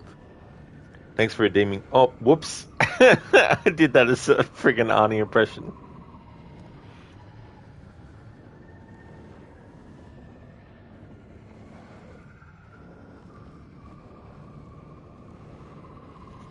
I walked in on my girlfriend having sex with her personal trainer. Okay, this isn't working out. Thank you for redeeming the Bane impression. There we go. I actually read first. Thanks for redeeming that, Dr. Darling. And after this dad joke, you're going to lurk. A free redemption. It did end up being one, that's for sure, with the Arnie one. But that's definitely fair enough. I can understand wanting to lurk. But thanks for leaving that lurk as well. I know Nightingale is somewhere around Cauldron Lake. The tree was a threshold. This place and the dark place. You're in over your head. Next stop, Caldera Street Station. The threshold.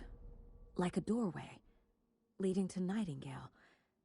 It's somehow connected to a tree. Witch's Ladle?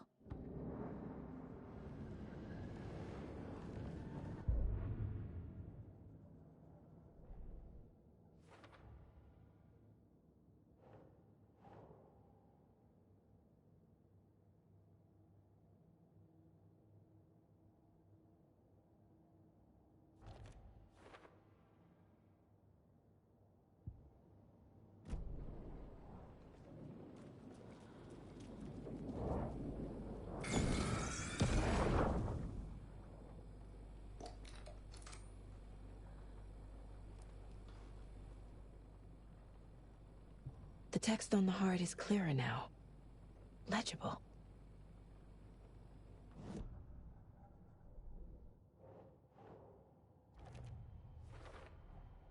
Sounds literary.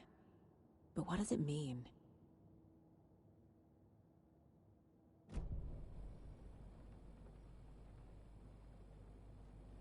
I feel like I recognize this. The fridge. The heart. I knew it would be here. Like I saw it in a dream.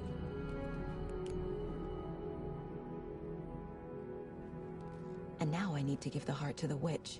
Makes total sense.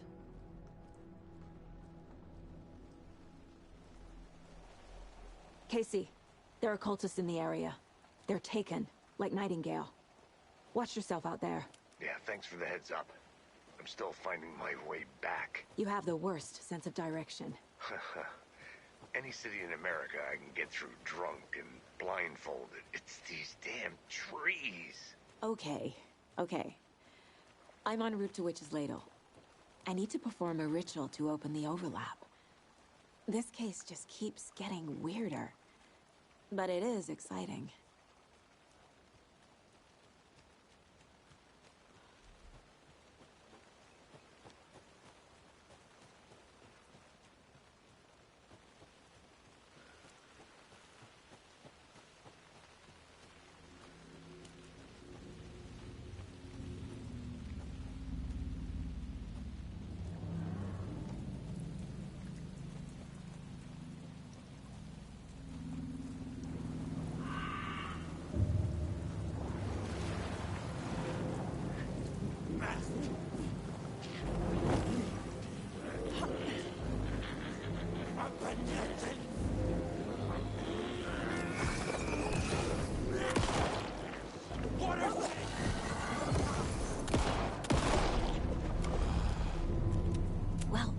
there's less monsters.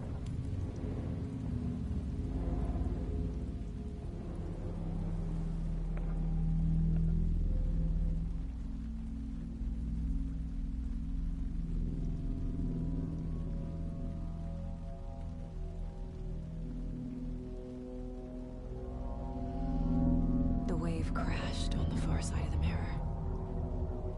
I brought you the Heart Witch. Show me the terror.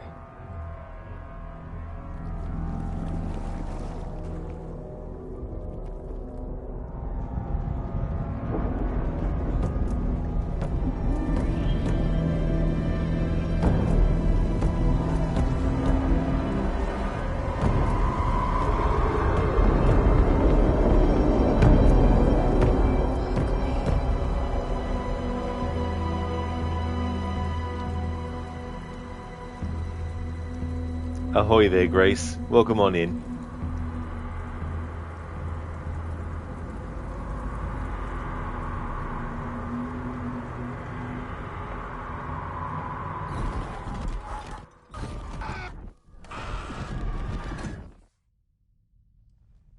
Casey, I think I'm in the overlap. Are you still on your way? Casey! Casey, do you read me? Fuck.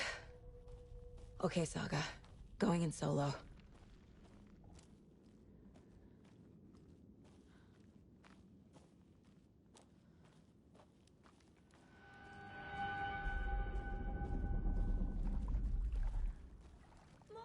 Logan?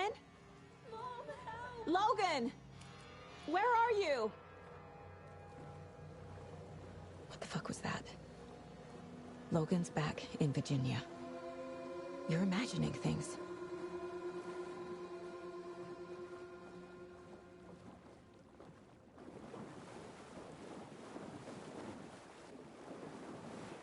Grace Apartment Day hype. Ah, awesome, Grace. That's really cool. That's good. I hope that you're settling in well, or that you will. Hey there, Raziel. Wake indeed. Yeah, this is it's my third playthrough, but I skipped doing a fresh save and jumped straight to New Game Plus for this run to save time. Grace, you can finally go get keys to your new place in a couple of hours. Oh, that is really cool, Grace. Especially when, it's only that far away.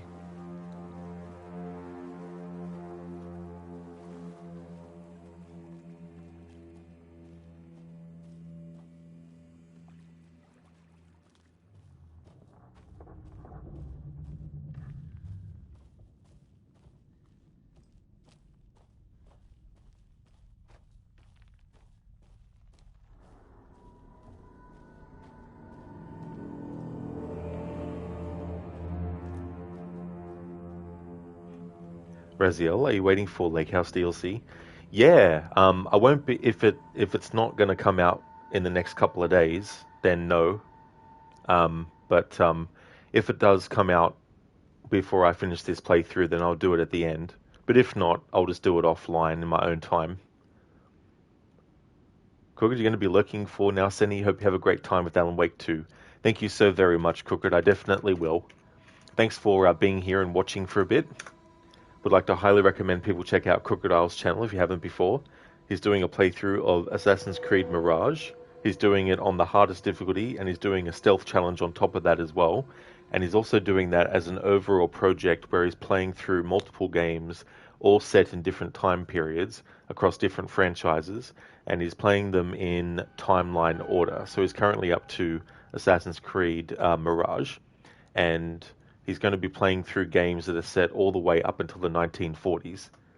A great streamer with some really cool channel point redeems, both sort of like, visual ones, but also audio as well, different sound bites from different games with different contexts and stuff as well. So yeah, definitely recommend checking out his channel. And that's no worries at all for the shout out, Senny. Thank you again for being here, and I hope that you have a good one. And if you do a stream later, I hope that you have a great start to it. Raziel, Lake House DLC, Agent Estevez will be playable. Yeah, I was actually having a feeling that we'd be playing as her, yeah. Because with the Night Springs DLC, we played as different characters, so It'll be interesting to see what it's like and find out all the stuff about it related to Control and FBC and all that kind of stuff. Maybe even see some hints for what they're doing with Control 2.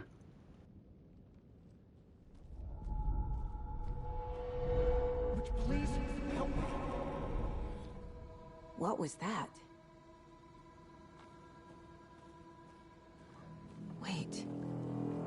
Did I get turned around? No, this is right.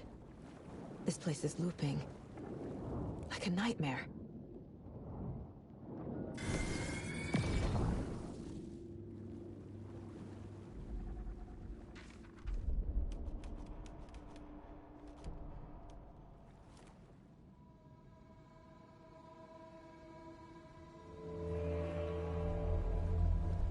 Need to find Nightingale.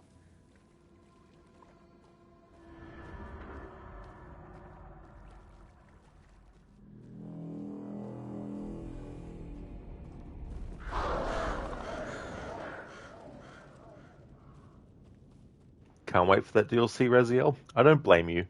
Yeah, hopefully it'll be a good DLC as well. I like the Night Springs one. It was quite fun.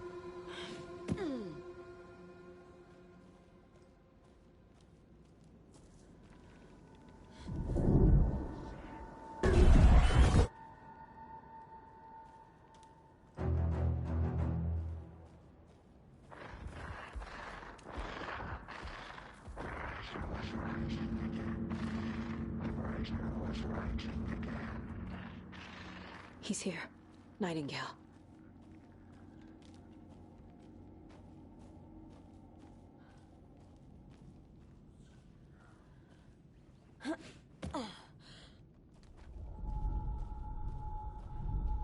Trapped here. To escape. Danger. Who is that? It's like they're coming in over a bad signal.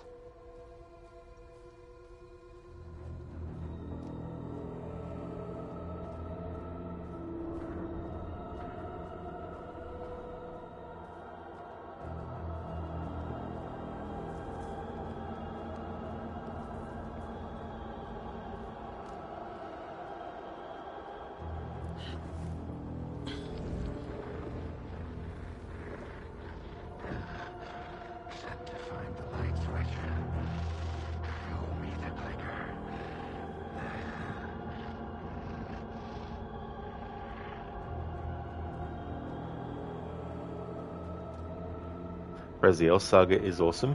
Yeah, interesting way that they wrote her into the story and everything that happens with incorporating her life into what's going on and, you know, all that kind of stuff.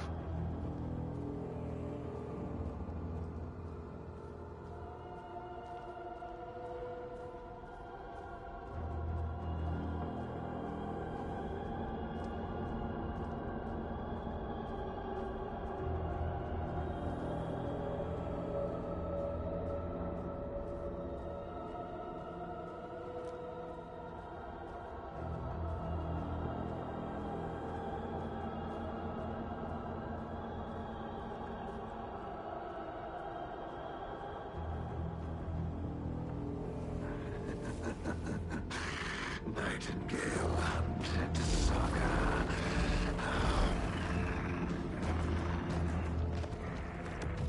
White Rock.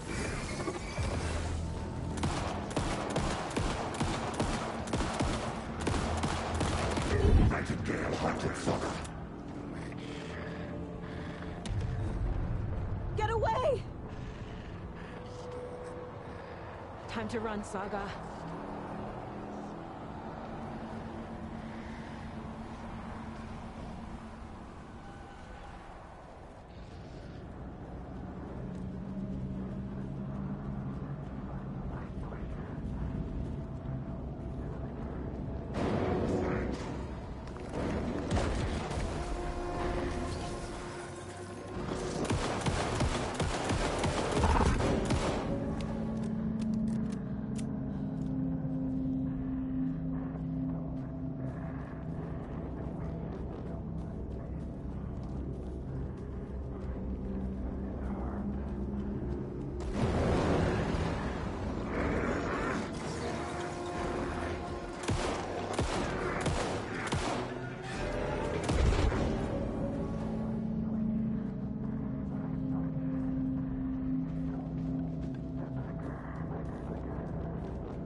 in his chest, but here he was.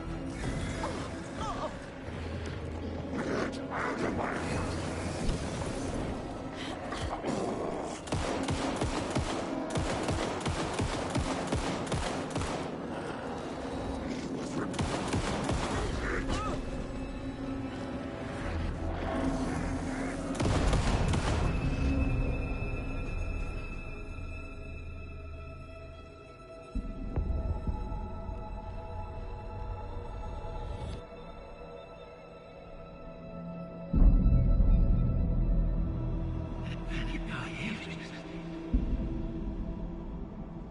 Who are you?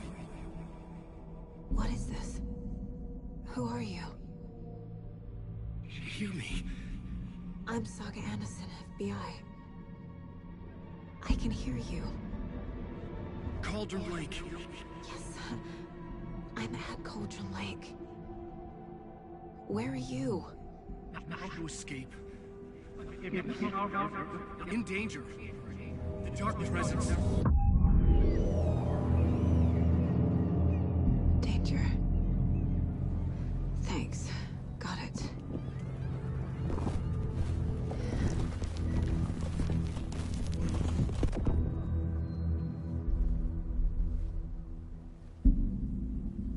Hey!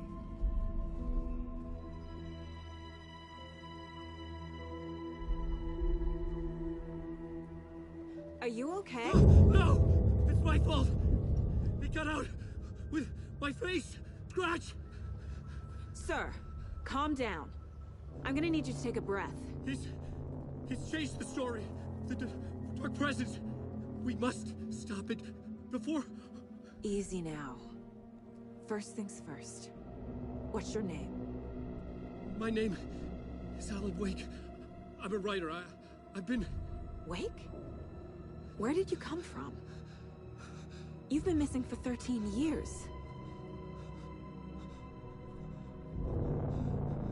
13.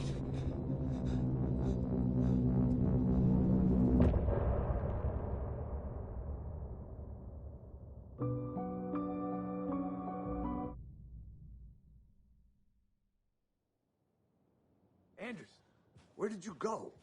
All of a sudden, the radio stopped working, and then that flooding just disappeared. Crazy forest. Is this who I think it is? Casey, say hello to Alan Wake. Mr. Wake, this is Special Agent Alex Casey. He'll escort you to our car. Casey, I'll meet you there, right after I take a look around. If the flooding's receded, there might be evidence we missed earlier. Okay. See you there. Alex Casey? How? Am I still... Is this the dark place? No, it can't be. I got out. Yeah, the PI from your books has the same name as me. Great. Moving on. It's a bit of a hike to the car, Wake. Just get your bearings, then we'll head out. I need another minute. Cauldron Lake. I thought I'd never see this place again. Take your time. But you should know these woods aren't the safest. Yeah. It's getting dark. You have a flashlight? It's not safe without a light. I have a light. And a gun. You can relax, Wake. And pages. If you see pages of writing anywhere, you must take them and keep them safe. Our lives could depend on it. They have vital information. We know about the pages, Wake. We'll keep an eye out for them. Okay. Okay, just give me a moment. It's okay. Take your time.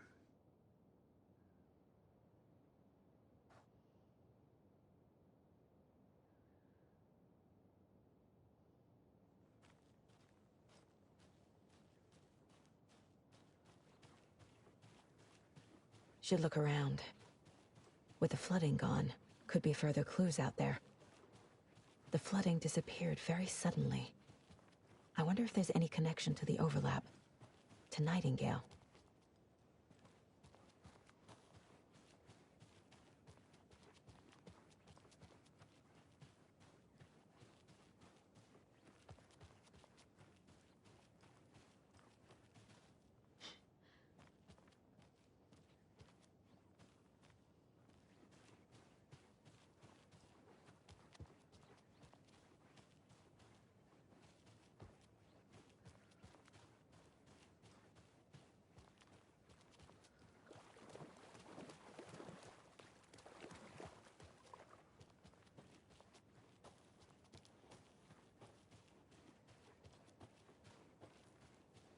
A creepy twig sculpture?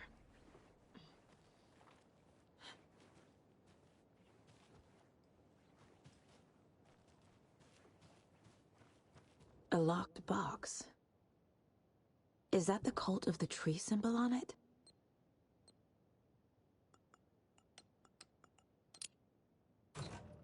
Notes and ammo.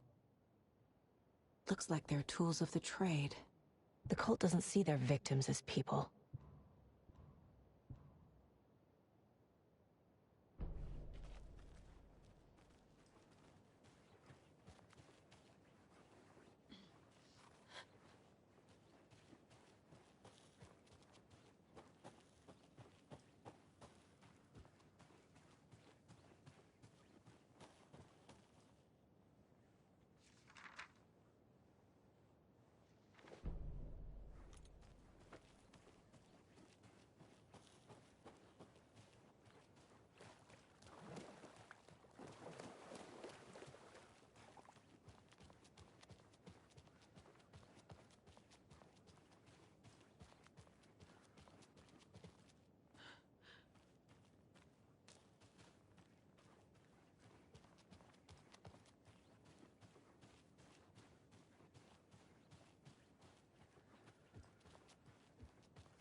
This is what I forgot to do earlier.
Nightingale goes missing for 13 years, shows up murdered, and then turns into a monster.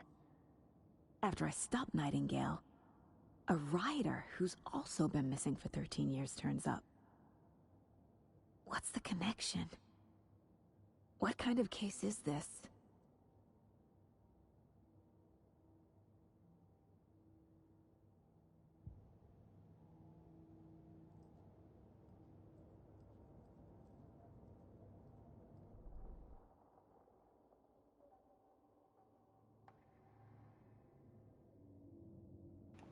Alright, so the save that I've made the New Game Plus save from, I've already got the out of action, deals increased damage to enemies that are stunned, blinded, or knocked down. Ready for more, kill an enemy to restore health. The amount of restored health depends on the strength of the enemy. So the only one in this category I've got left to get is Fluid Motion, increases reload speed. Haven't gotten any of these upgrades for the pistol. For the crossbow I got the 2 shots, fires 2 bolts before needing to be reloaded. And for the shotgun, so far I've only got Stay on Course. Stand still and aim steadily at a target to drastically reduce kickback and minimize pellet spread for increased damage.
A lunchbox again. Who's leaving these out here?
I need to go back. Got a case to solve.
Mr. Wake, we're taking you back to our field office in Bright Falls.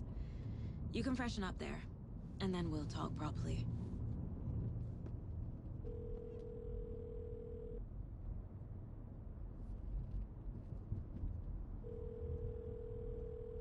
Hey, Mom. Before you say anything, I'm totally fine. Don't freak out. Dad shouldn't have even texted you. Logan? No one texted me. What's going on? I'm totally fine. I slipped, that's all. God, it's not the end of the world. Put your father on the phone. Okay. Dad, it's Mom. Don't worry, hon. Logan slipped in the shower and bumped her head. She has a slight concussion, but I'm keeping an eye on her. Lucky I heard her fall. She could have drowned. Jesus, David. Why didn't you call? I tried. It didn't go through. She's fine, really. But what about you? You sound stressed. No, it's, just weird case, that's all. Well, if you need a hint, my years of board game victories tell me Colonel Mustard did it. I'll keep an eye out for him. Love you, Dave. Love you too, honey. Want to say bye to Logan? Just tell her I love her. Bye for now.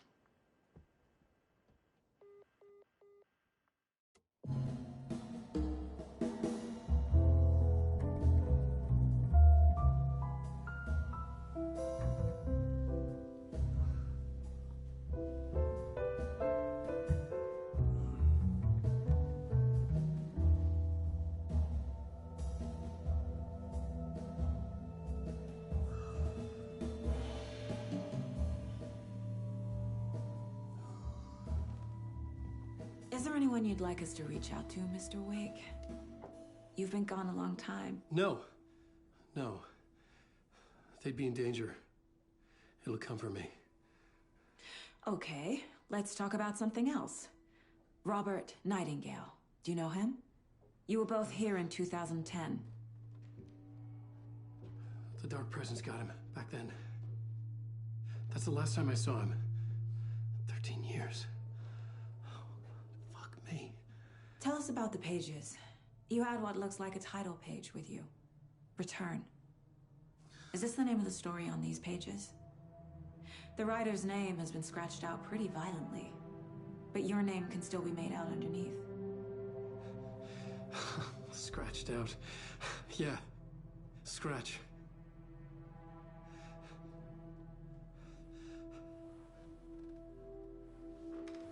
Did you write these pages, Mr. Wake? I'm trying to remember. It's a crazy jumble, like a nightmare. It doesn't make sense.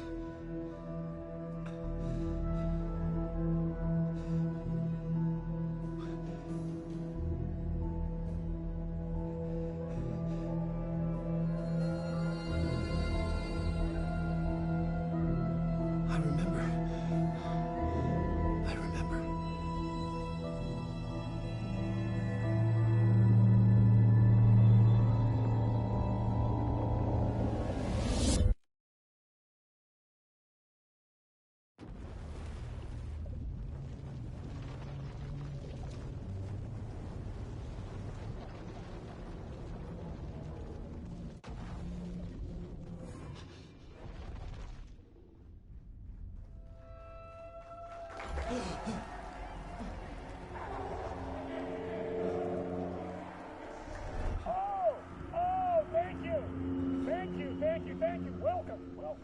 We have a great show for you here tonight. Alan Wake is here. Alan Wake, one of my all-time favorite writers and guests on the show. He's here to talk about his latest book. And as usual, our house band, Old Gods of Asgard, is here. Take it away, you crazy Vikings! Was I on a talk show tonight? Waking up in places with no memory of how I'd gotten there. It was out of control. I didn't need another mugshot in the fucking tabloids. Had I already done the show? Was that a recording?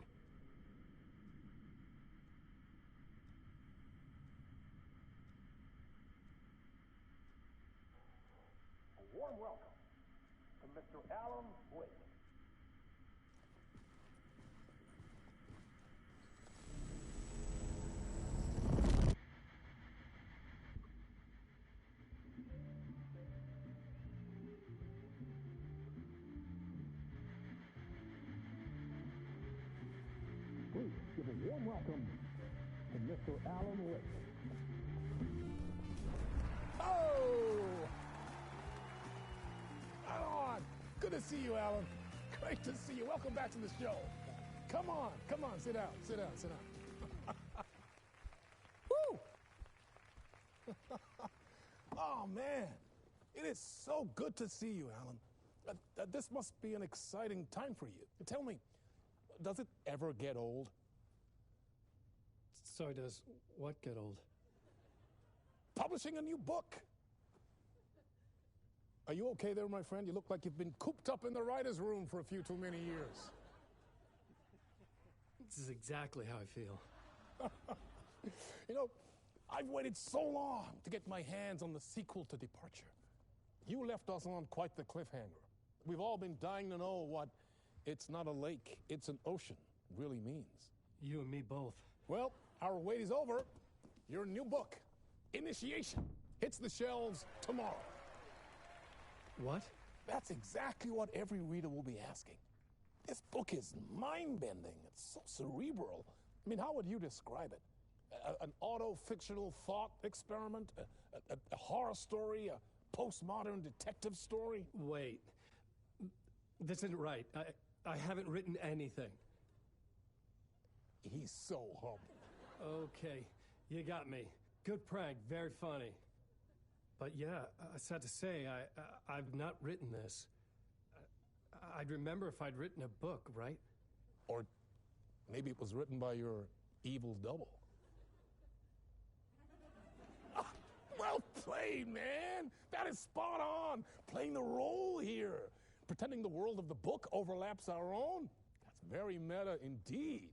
You see, Initiation tells the story of a fictional writer named Alan Wake, who is trapped in a nightmare, desperately trying to find the manuscript of a novel he has forgotten he has written. The book is set in New York, but it might not be New York at all. He is tormented by his dark doppelganger and guided by visions of a fictional detective he has written. That's right, Alex Casey is in this book as well. I guess we'll just keep doing this the whole show. The joke's on me. But isn't that what you sign up for with autofiction? No, but seriously, I found the structure of the reality you build in the book fascinating. It reminded me of The Matrix.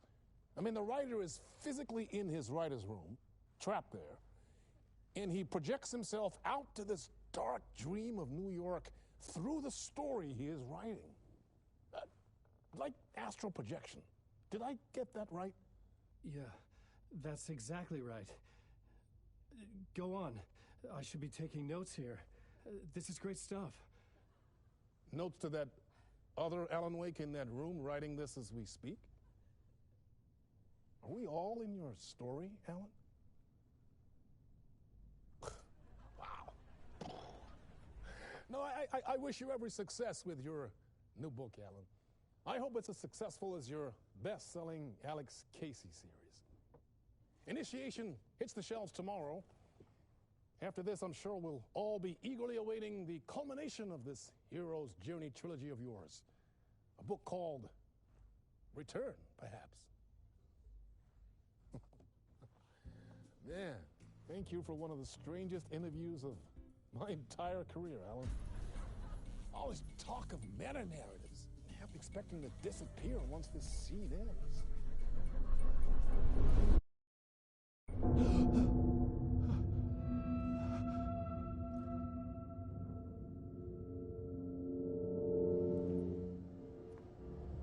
Hello? I'm losing it. Something's not right here. I needed to get home. To Alice.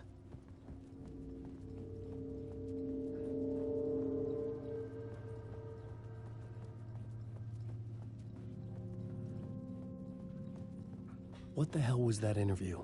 Some kind of joke? Initiation? I never wrote a book called Initiation. This felt like a bad dream. Could make a good horror story. Old Gods of Asgard. That name sounded familiar.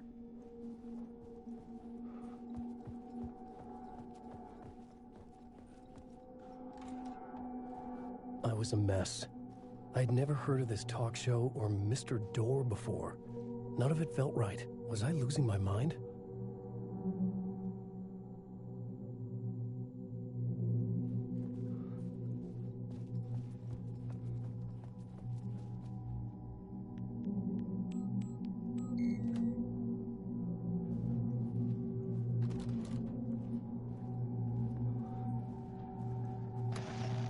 Time is broken here.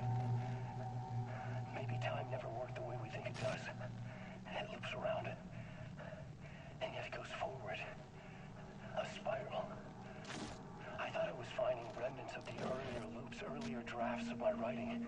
The murder sites, that I had left clues, mementos for myself to guide me on, but maybe that's only part of it. If time is not a straight line, then there are loops beyond these loops. Vast complex superstructures beyond what's happening to me now, ahead of me. And I'm there as well, a version of me, something.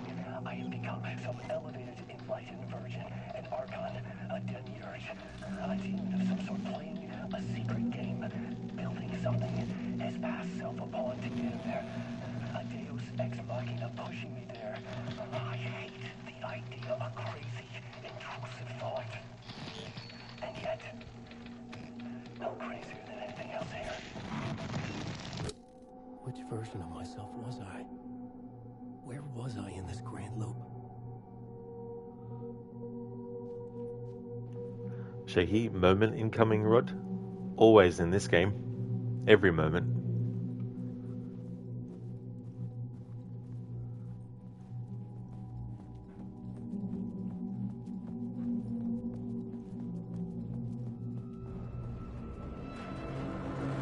There was something in the studio with me. I had to get out.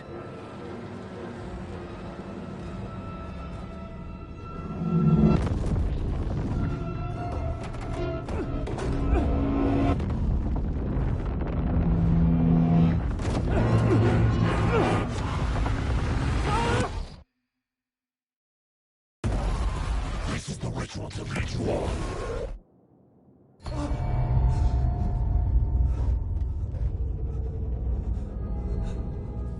Waking up from the nightmare, I felt like a drowning man gasping for air. This place felt familiar.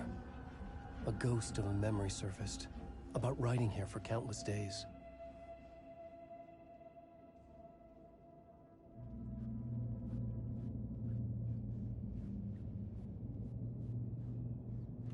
Hey there, Code. Not to worry, Alan. It's just the stepbrother of Devil. Yeah, just one step removed.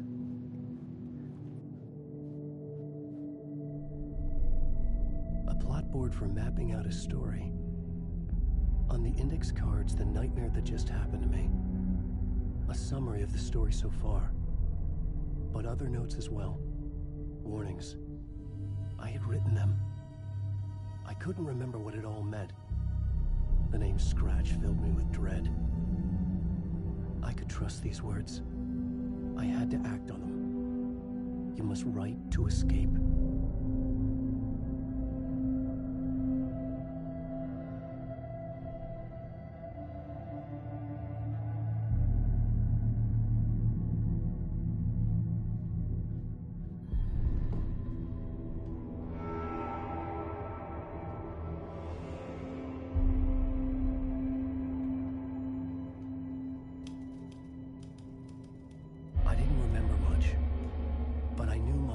And ideas could manifest as reality in this dark place.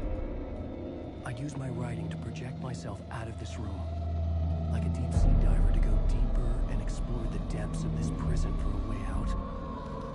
This room was my boat. Writing was my lifeline. I would start again at the talk show.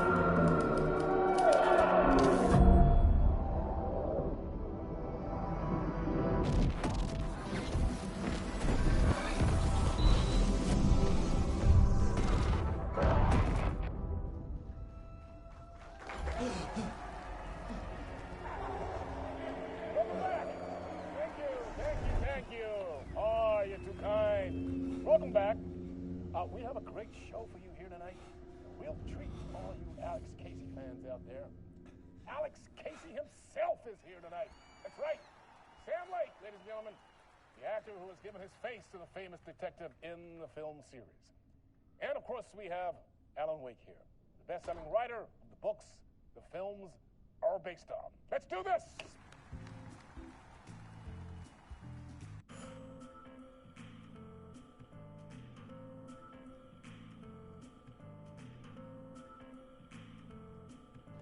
Coden currently having the laughs of the day of checking the alternative mailbox, spammed full of literal shite. Definitely sounds like a fun time.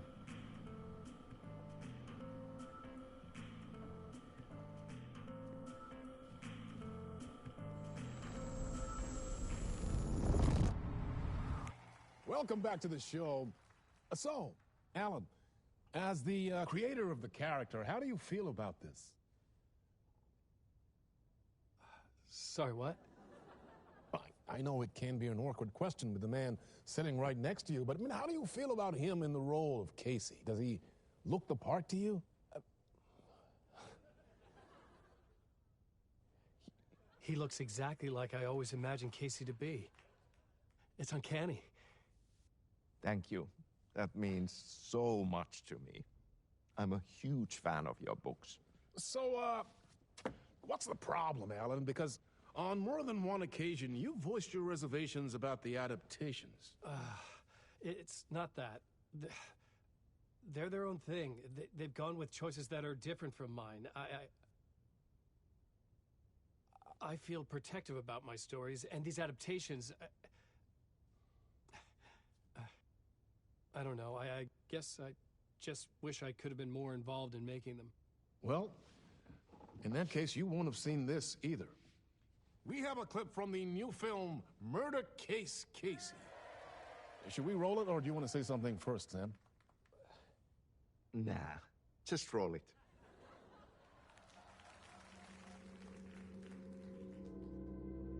This city was an old scar that refused to heal. The rain made it fester. It needed the sun, but there was only the night. I was tired. Insomnia covered me like a plastic film. I was watching the world through a rain-slick window, my own reflection haunting the view.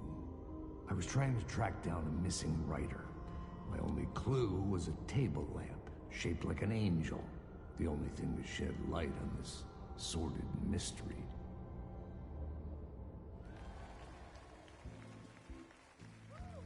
That's great! Murder Case Casey! Great job, Sam. Very exciting and very meta. I'm looking forward to seeing more. Wait, stop. What was that about a writer? About a lamp?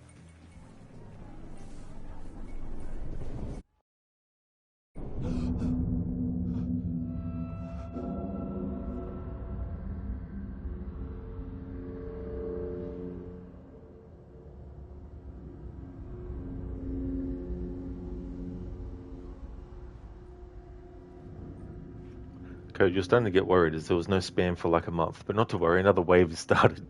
You thought that it was over, but spam returned. Spam 2. Spam a lot.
Hello?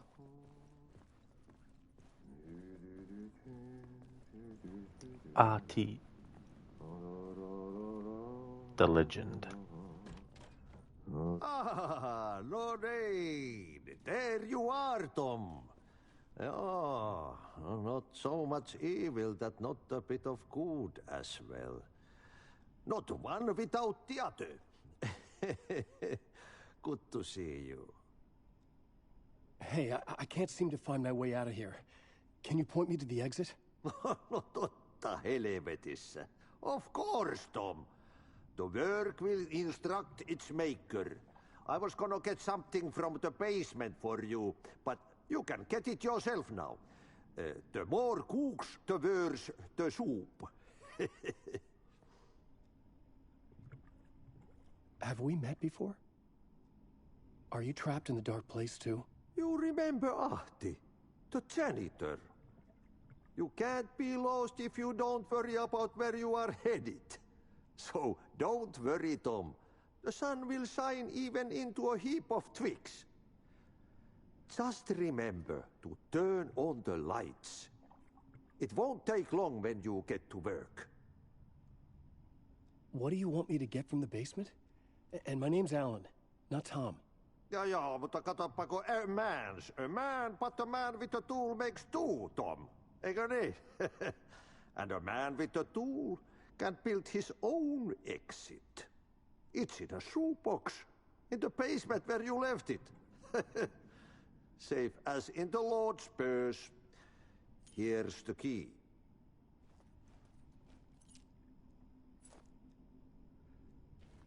I've been trying to find a way to escape the dark place. Any suggestions? He who mouths about his troubles is the prisoner of his troubles. It's not easy to get out. But don't you worry, Tom. The home is still there where the heart is. I often think about it when I mop the floor and look into the puddle. Water is the memory of the world. Water finds its way. The janitor was a bit out there, but still a friendly face. I had to trust the basement would get me out of here.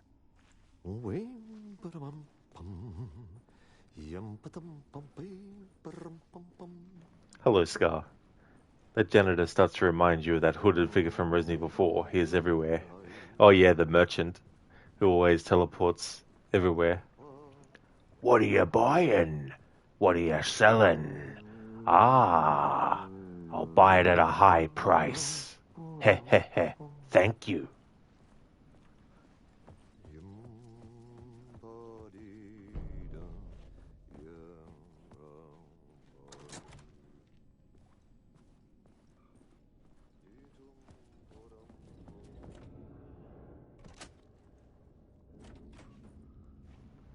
Code worrying is just like getting slapped extra time. Yeah,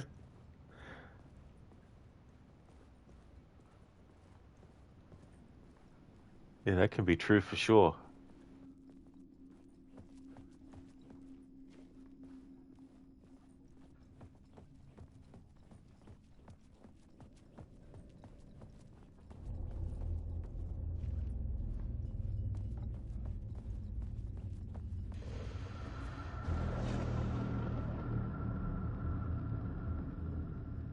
The talk show host? Good evening. A writer trapped in a dream world attempts to write a story to shape reality around him and escape. He is beset by visions leaking in from realities beyond his own. He uses those visions as inspiration for his stories, in hopes of giving them power, to make them come true.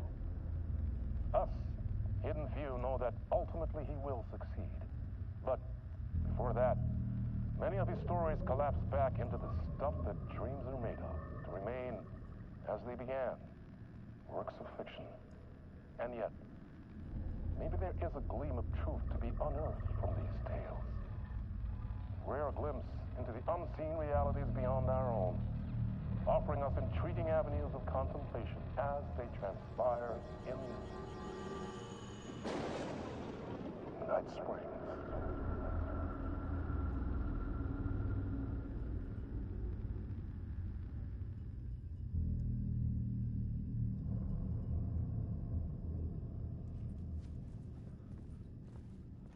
Alright, so that would have been something added when they added the Night Springs DLC, which I've played before. I've played twice actually. I played it once offline, and then I decided to do it as a stream because there was something went wrong with another game I wanted to stream, so I just streamed something in the meantime. Anyway, I think because of that DLC now, they've added some extra videos that you can find in the main game, and that was one of them.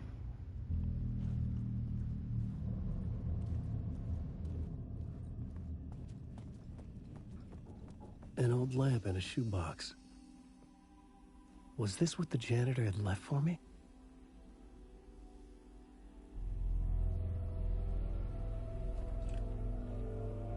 The lamp felt significant. A tool for bringing light to the darkness.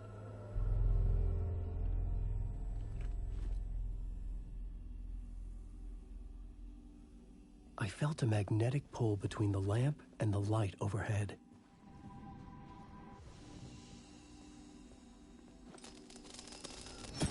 Whoa!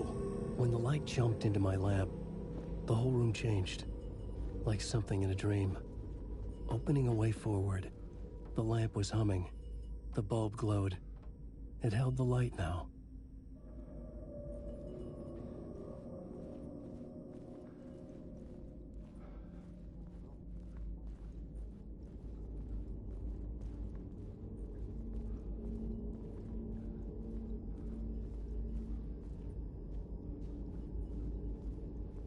I felt another surge from the lamp. I could use it again. The glow in the lamp went out, shifting the light in the room. The light carved out something new from the darkness. The Harry Garrett Show. In Alan Wake 1, in the chapter where you see an interview that Alan Wake did on a game show, or not a game show, but on a late show. It was the Harry Garrett Show.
The dark place wants to drown me.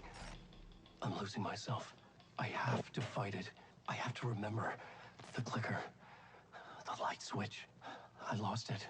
But I have the lamp now. The lamp the switch was cut from. This place is a nightmare. Not real, and yet more real than anything. The danger and the horror are real. It feeds off my mind, twisting whatever it takes into psychotic reality. I'm trapped here. I write to escape. I've tried this many times, written countless stories, forgotten how many. I keep failing, but I must keep trying. I use the story to dive deeper. Every word I write is a step forward on this spiral in the darkness. I dive to the bottom to find the answer, the map, and the key, the compass. It's combined to form a door leading out. But how do you open a door that's not a door? At the bottom of an ocean that's not an ocean, and a lake that's not a lake.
phone was ringing.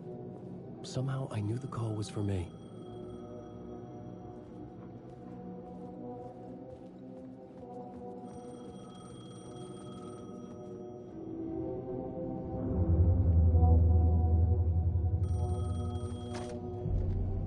Hello? Alan Wake? Yes. Do you know who I am? No? Who is this? We'll get to that later. There are spies all over. Shadows. A sense of deja vu washed over me. Had I had this conversation before? Alan, listen to me carefully. Caldera Street Station, the subway. You need to go there. I'll call you again later. Make sure to pick up. Do I know you? I know you from somewhere. You've just forgotten again. We're in this together. Don't worry. I got you now. We've been working. Great. I'm losing you. Hello? Hello?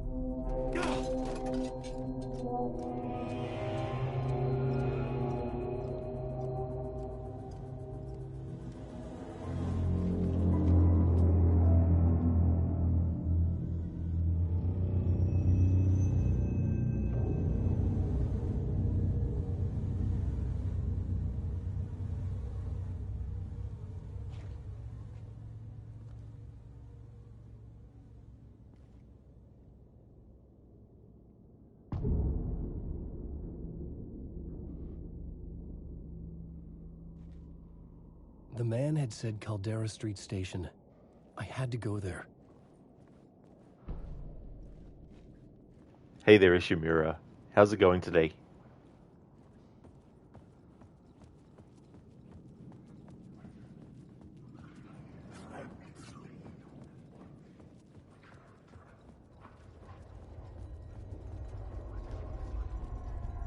The Caldera Street Station sign was there, but the entrance was missing.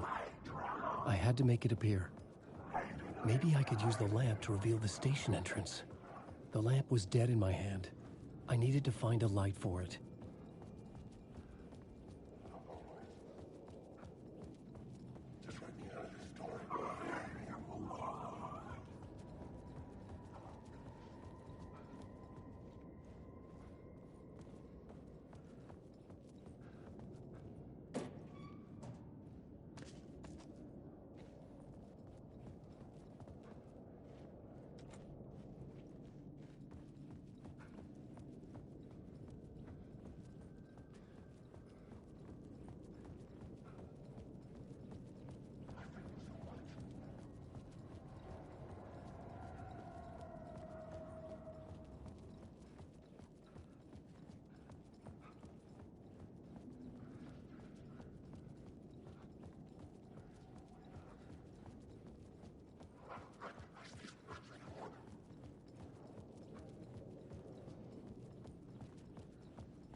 It could not be opened on the side.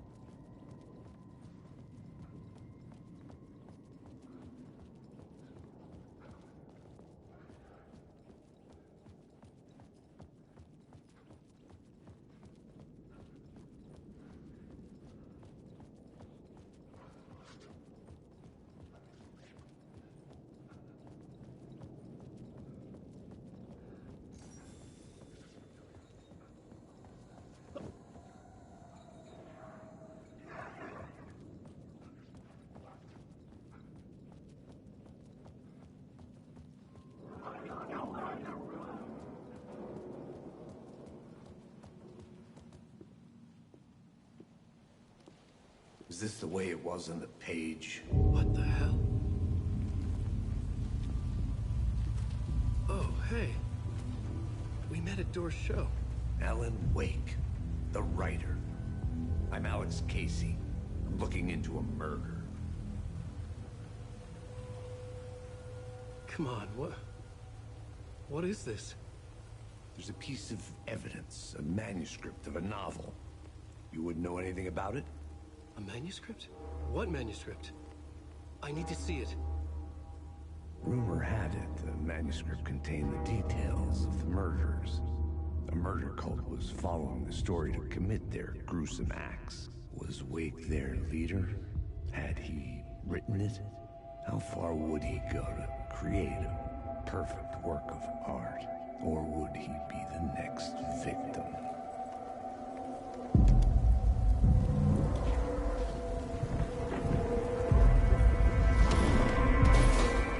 Stay here.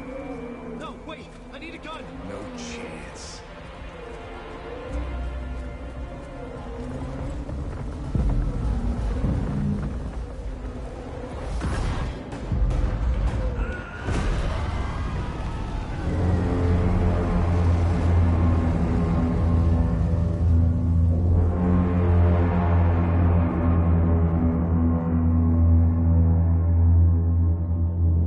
Casey! Damn it.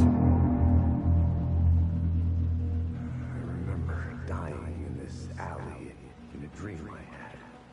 He was just gonna keep killing me here, loop by loop.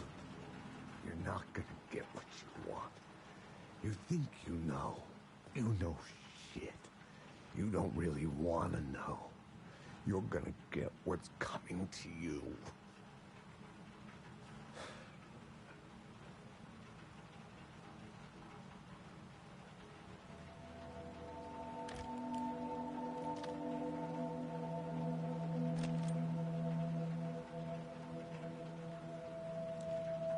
This was an echo of the books I had written for years.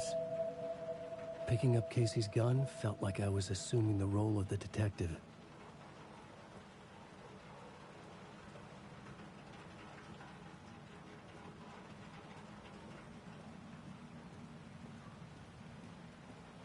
Is Mirror this any good? You never played or seen much of it. Looks really good. Yeah, the graphics, plus the lighting effects and all that kind of stuff. Did such a great job with it. I like the game. I think it's good. But I still think the first one's better. But I'm really biased on that because I love the first one a lot. And I've played it heaps of times and there was years and years worth of playing it and stuff. So I prefer the first game over to this one. But I do like this one though. It's definitely a larger scale game as well.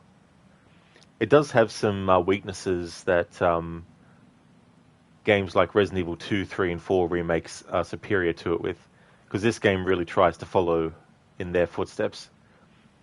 But there's little niggling things like when your character gets low on flashlight batteries, if you haven't reloaded it yourself before that point, the game automatically reloads, and in the time it takes for him to reload versus an enemy about to kill you, you can die.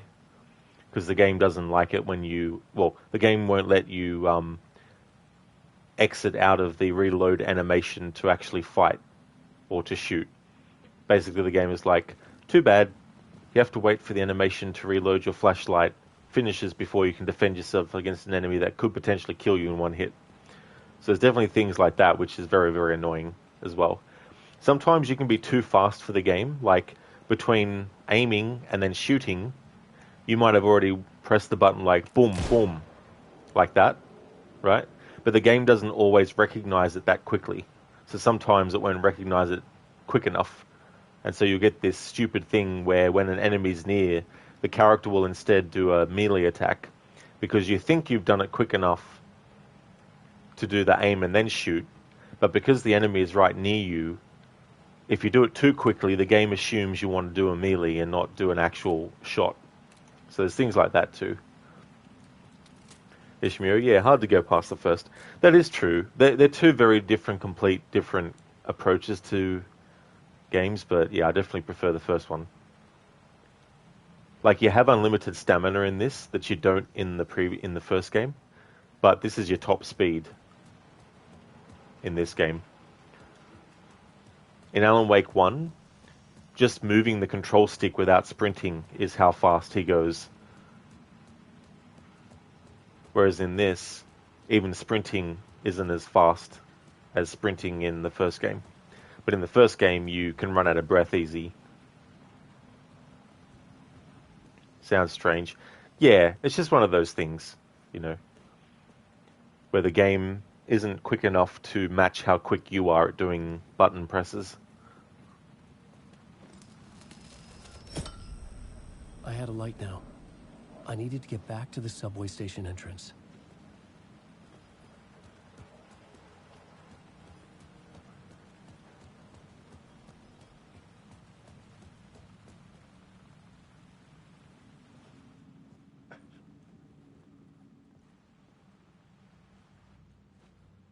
There was something hidden here.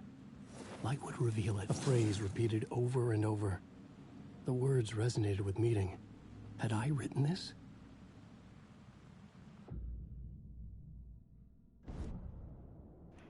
Alrighty then, so on the previous save I had already unlocked the second level of Wellness Retreat, increases maximum health by 35%. Words of a Gun, I've already fully uploaded personal space, increases knockback force of Alan's shotgun by 50%. I've gotten 2 out of the 3 for Sunny Skies, which is increases flare gun projectiles area of effect by 50%. Words of Stuff, I've got Magic Pocket, expands Alan's inventory by 1 row, and I've got Battery, adds 1 charge to Alan's flashlight. Ishimura, you're going to sleep though. It was good to drop by and see what you're up to. Good night. No trouble at all. Thank you so much for popping in for a little bit. I really hope that you have a great sleep as well. And yeah, this is now the 3rd game this month already that I'm up to for my marathon. So the timing is going pretty well. I might end up being able to add the other games I don't have on the list.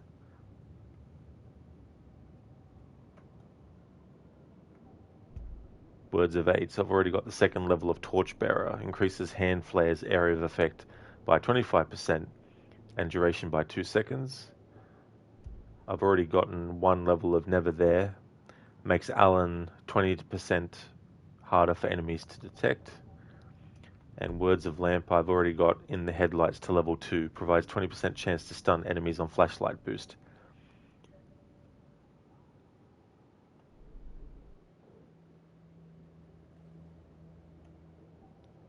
Words of Power.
Shit. With the alley in darkness now, restless shadows block my way.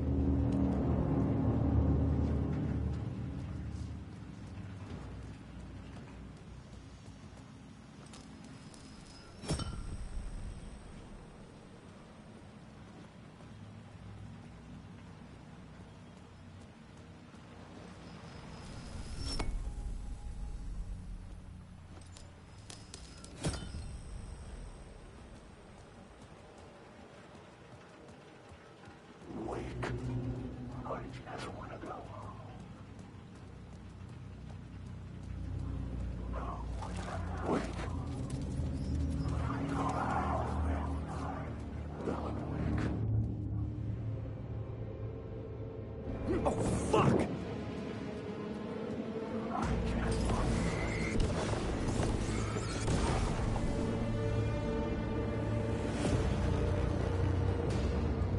use the light to open the subway entrance now.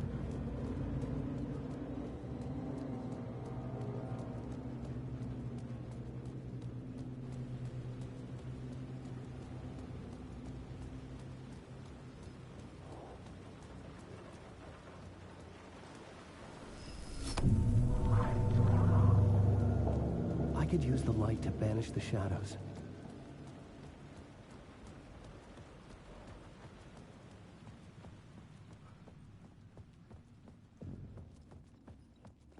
I needed to find another light to go deeper inside.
I had written books about Alex Casey. Rain tried to wash away the sins of this city.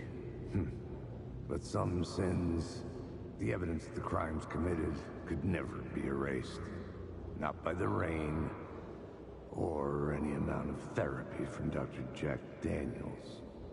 It remained bruises under my skin, like tattoos. Bruises in my soul. Scar tissue on my heart. The rain never stopped falling. And I never stopped drinking.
The city was a monster, poised to tear into you the second you let your guard down.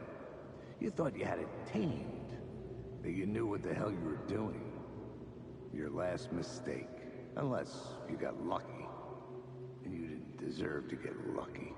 You blinked at the wrong time, let your mind wander, and the fire escape that was meant to be your getaway route was gone. Was never there at all. You'd gotten turned around somewhere along the way. The city was coming to finish you off, and there was nowhere left to run.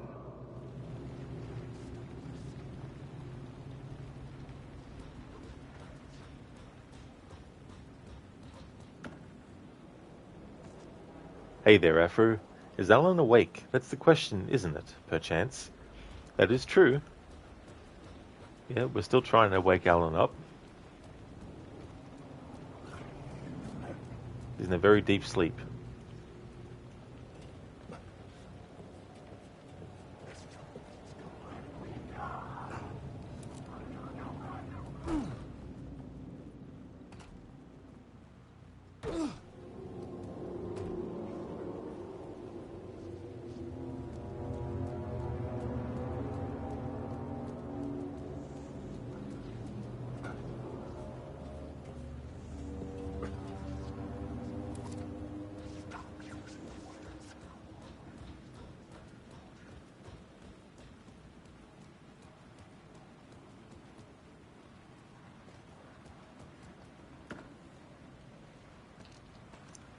No, you're not scared. I am. Is this supposed to be scary?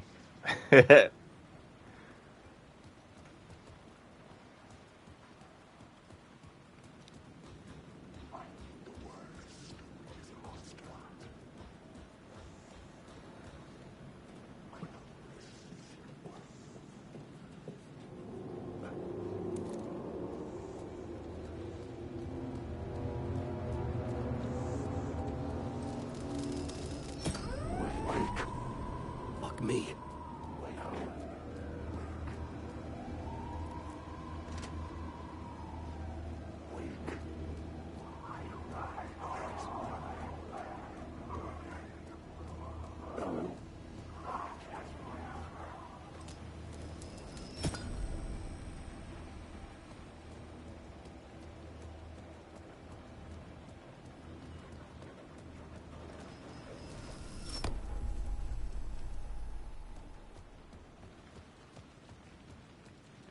Afro, just 3 more arcs in Valhalla and you're done with it for another 4 years. Getting very close then, Afro. That's really cool. That's excellent. Now, bro, if you're any more anxious, you'd be knitting carpets with your ass. Wonder if there's a Guinness World Record for that.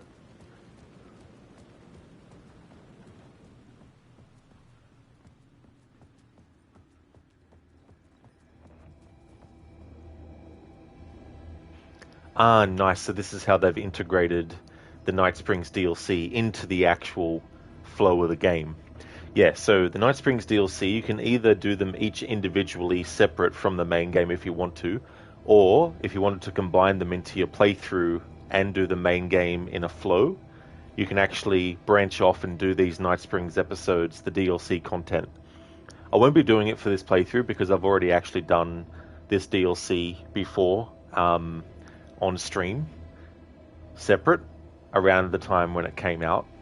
But in future playthroughs, I'd like to actually incorporate it in to the main game. But yeah, this is something that wasn't available to do at all until the DLC came out recently for Night Springs DLC.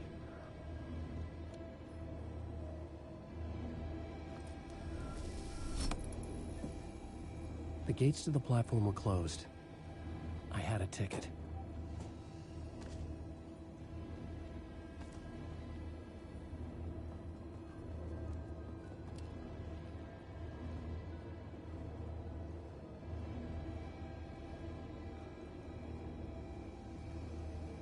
No, but it wouldn't surprise you. Me neither, actually. Like, I've never done that though. I've never looked up all the different kinds of things that there's a world record for, and maybe things that there isn't for yet. I love this music.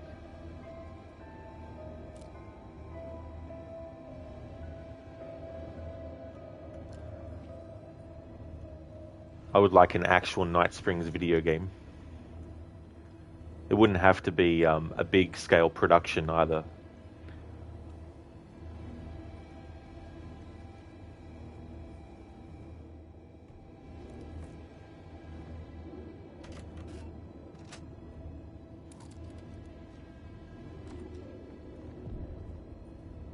Something about the station platform felt significant. It would work in my writing, but I needed more. Something lingered here. A half-forgotten memory. An echo.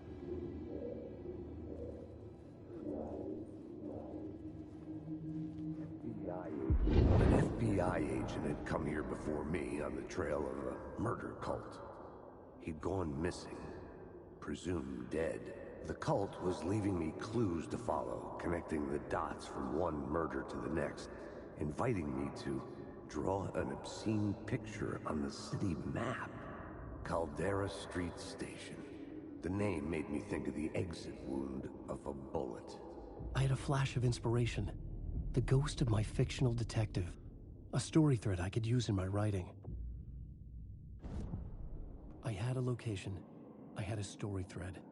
I would put them together, write them into my story to create a path deeper into the dark place.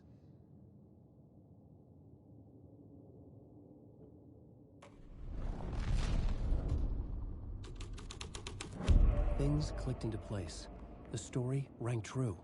I was making progress. The dark place reacted to my story. The way into the tunnels was no longer blocked.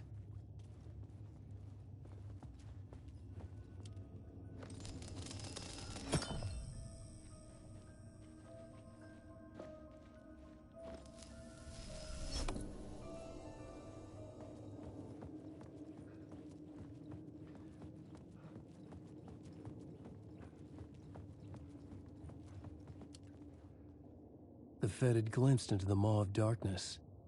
It swallowed him whole.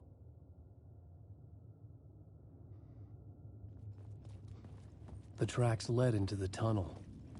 That was my way forward.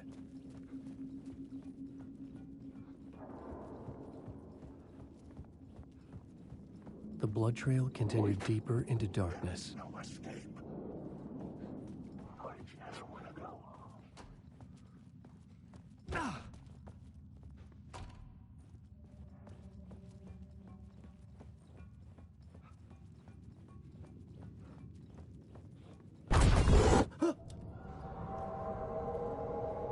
Shit.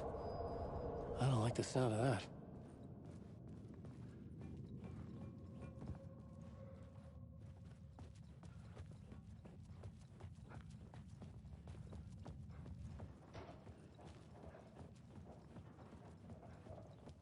The tunnels were a maze. The blood trail led me on.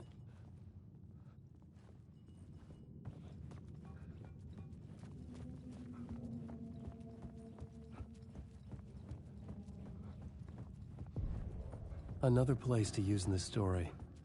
I needed to search the tunnels for further visions. Inspiration for the story that would lead me deeper. I had a new location for the story.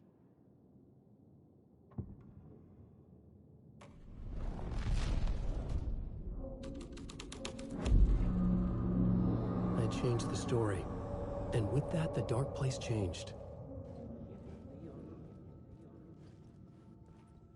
The federal agent had come here looking for answers. All he found was a fate worse than death. It's bad luck to be on this case. The cult can get you anywhere with that black magic shit. Let the day shift handle it. What happened, anyway? Some Fed came looking for the cult, but it was a trap. A satanic blood sacrifice. Anyone who gets involved with the cult, they're next. I heard their leader is this famous writer, Alan Wake. Their unholy motherfucking messiah. Sounds like a load of bull.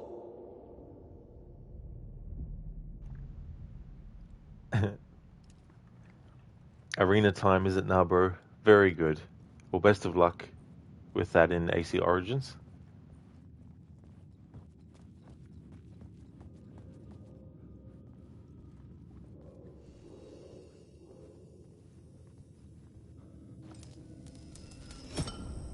Another echo lingered here. A source of inspiration. Word is, your research can help me, ma'am. What do you know? There's more than one urban legend about the Cult of the Word. The murder cult used these tunnels for their ritual sacrifices. They say the cult reenacted the murders in Alan Wake's crime books. That Wake was even involved somehow, under a false identity. Mr. Scratch, which is, of course, a nickname for the devil himself. It was disturbing finding myself in the story this way. But I was desperate, and it felt right for the story.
This isn't your story.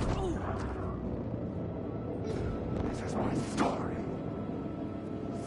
You choke on these words.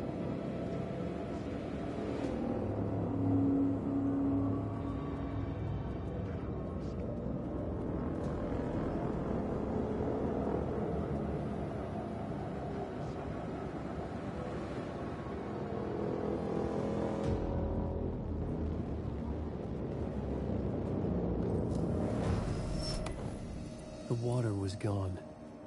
The way forward was open.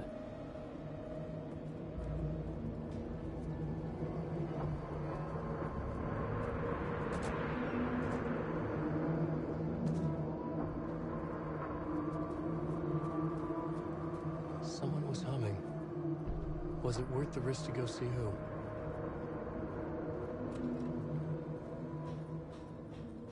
Hello? Oh. Hey, Alan. You snuck up on me.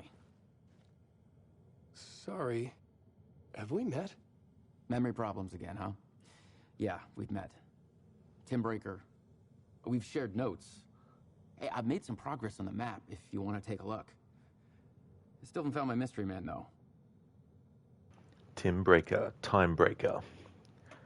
Remedy don't own the full rights to Quantum Break, so they can't use any characters from that game in their other games until they get the full rights back from Microsoft. It's a similar situation to what was happening with Alan Wake 1 for many years, where it was an exclusive to Xbox, and the remaster of Alan Wake was the first time that PlayStation owners were able to play it, and with Quantum Break, it's still an Xbox exclusive, so PlayStation players can't play Quantum Break, and until Remedy get the full rights back, they can't do any sequels or any spin-offs using the name Quantum Break or anything like that.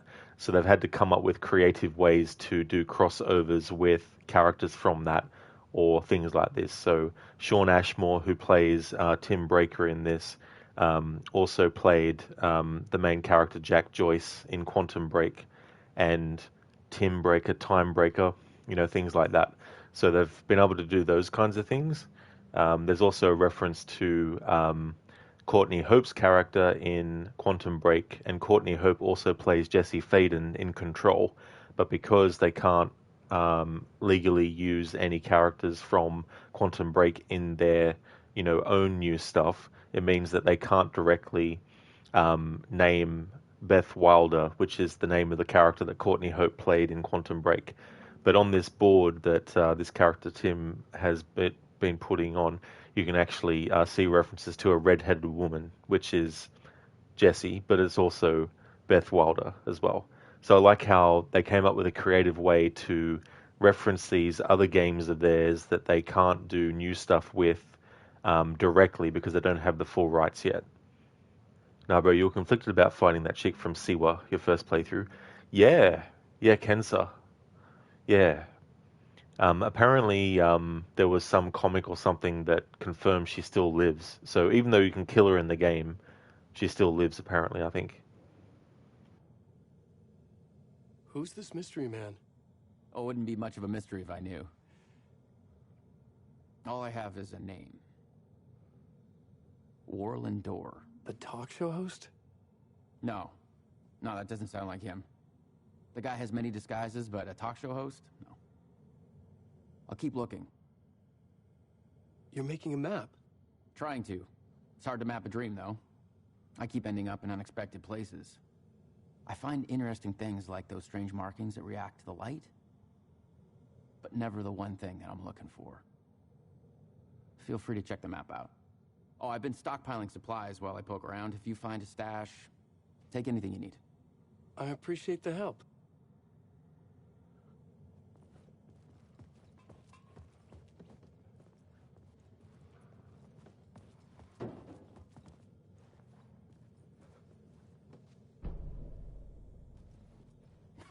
Well, that's my crazy wall. I'm just trying to make sense of things. Don't judge me. I'll trade you walls any day. Facts: missing time, no memory until now. Have I always ended up here? Will I forget when I get out? Abducted, aliens, door, UFOs, polyhedrons, dreams, me, but not me. Others I know, yet they are different. The red-headed woman? That's what I was talking about.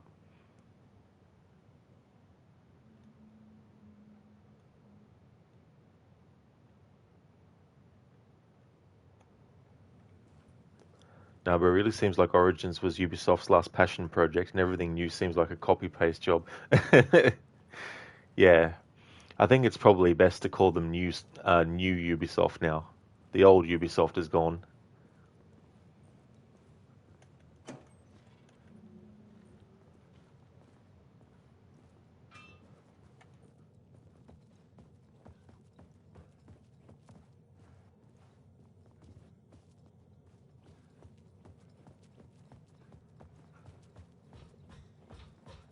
See you around, Alan.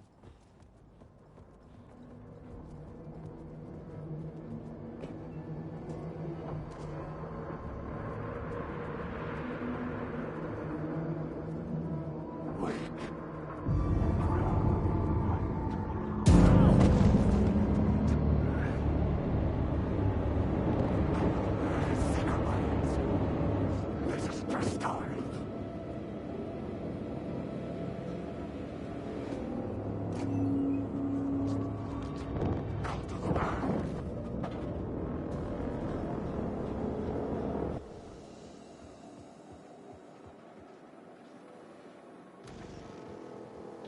The memory is fading like a dream. I must hold on to it. I remember an awful beacon in the darkness, a scene of a ritualistic murder site in the subway tunnels. It's the previous draft of my writing. Must be. I've been trying to...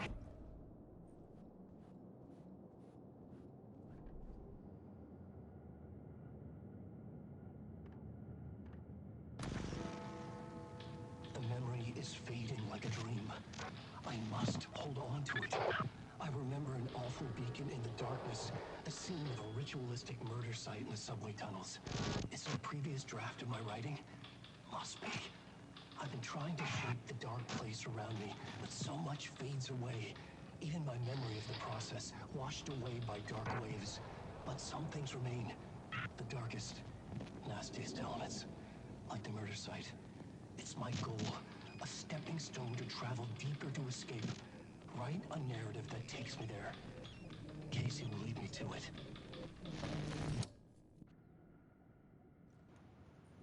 Nabro rip Ubisoft. Requiescat in pace. Coffee shop, what is that voice saying? I think it's a combination of stuff that they're saying, but I don't remember really what they're saying. Haven't really been paying much attention, but they are saying different things. Here we go. Now I can access my other weapons as Alan.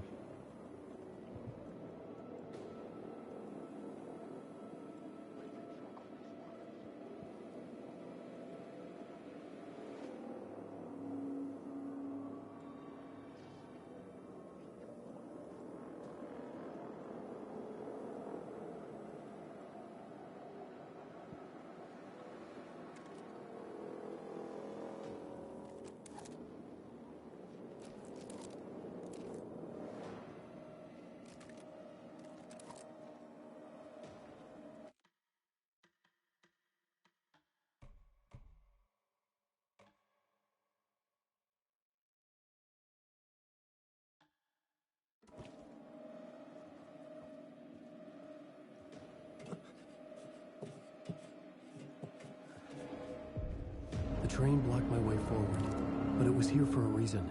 It had a role to play. AWE, Altered World Event.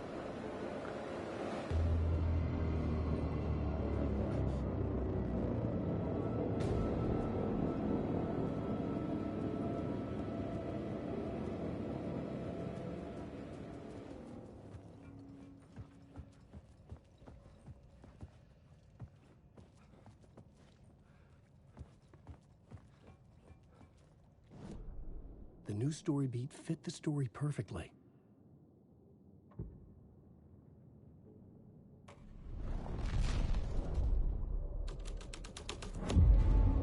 This would move the story forward. Wake.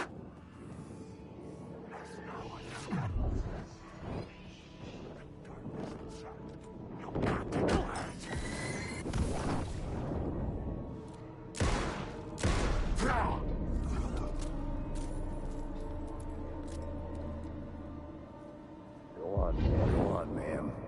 This is where the history of the cult gets genuinely disturbing. The cultists tracked down the torchbearers living in the tunnels. They locked the poor folks up in a derailed subway car, doused it in gasoline. Yeah. Charming. It turns into a bit of a ghost story after that. They say the dark smoke from the fire still roams the tunnels searching for new victims to devour. There are no happy endings in this city. The story thread felt important. I could use it in one of the scenes I'd found.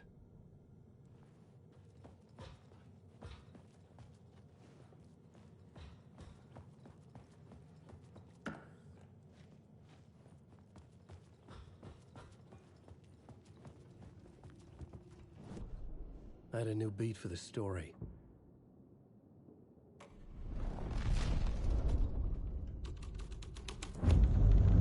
A sick and twisted story. But it worked. The subway car had become a burnt husk. I could get through it.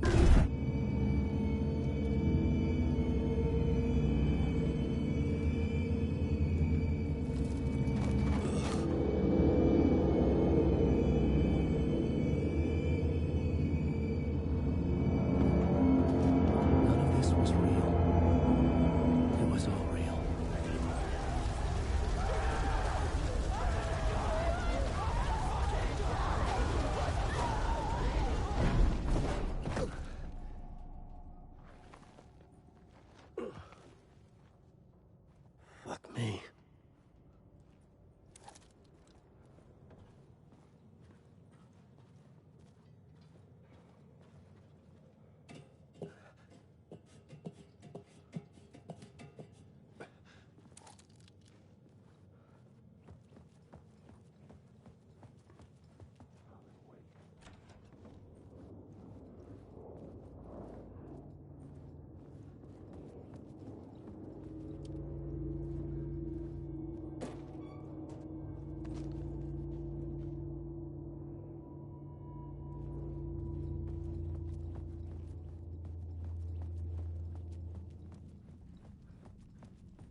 My path was blocked.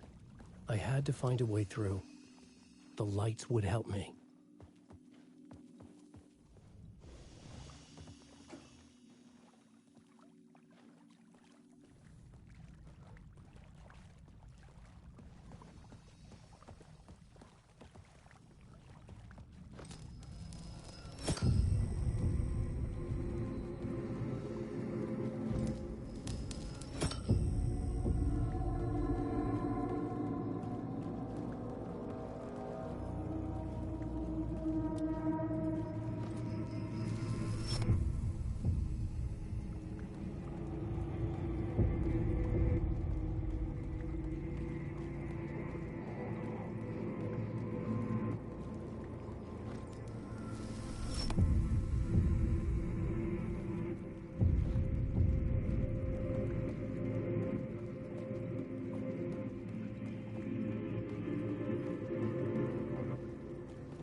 Alright, words of gun. Alright, so I've already got the personal space upgraded fully. Increases knockback force of Allen's shotgun fire by 50%. Alright, so I'm going to go with Sunny Skies and complete that to full. Increases flare gun projectiles area of effect by 50%. And now will affect it 100%. Or increase it to 100%.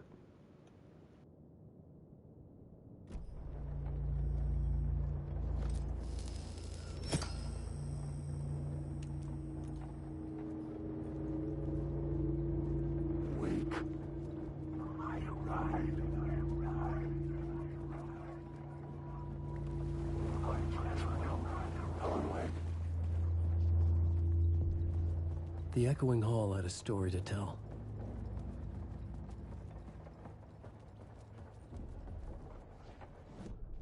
I had found another compelling location to use.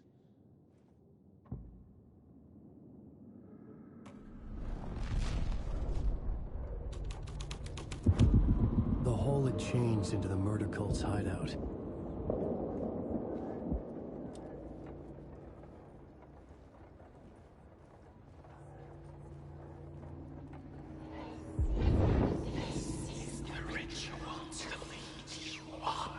The Fed had witnessed something here that made him run scared. Whether the summoning ritual had been a bona fide supernatural event or the mass psychosis of stark raving lunatics, it didn't change the facts. The cult was messing with things no one should mess with. The ritual was a vital part of the story, the key to reaching the murder site.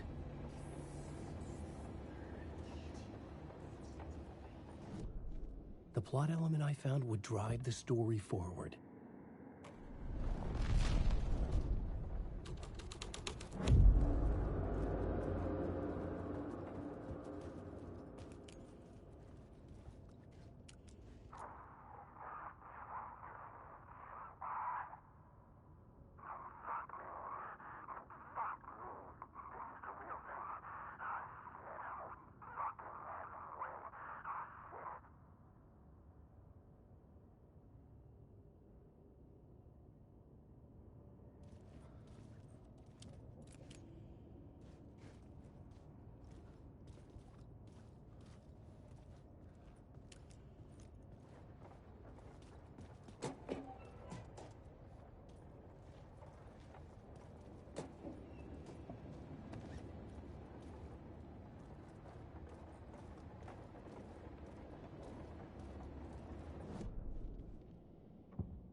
dread would create something terrible in the scene. But it's what the story needed.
Turns out the cultists weren't the only ones using the tunnels.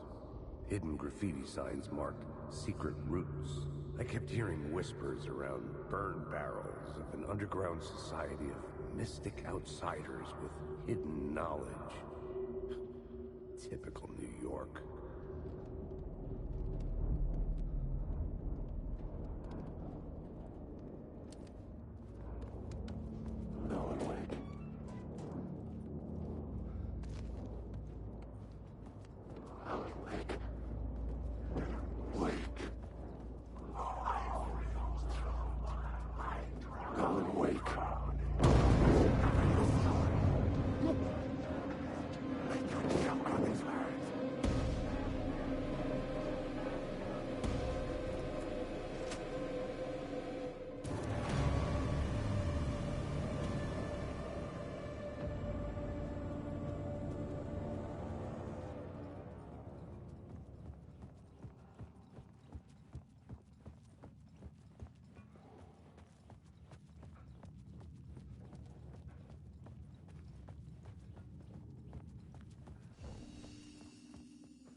was affecting the scene. The dark presence. Fuck! Fuck! Fuck! Fuck!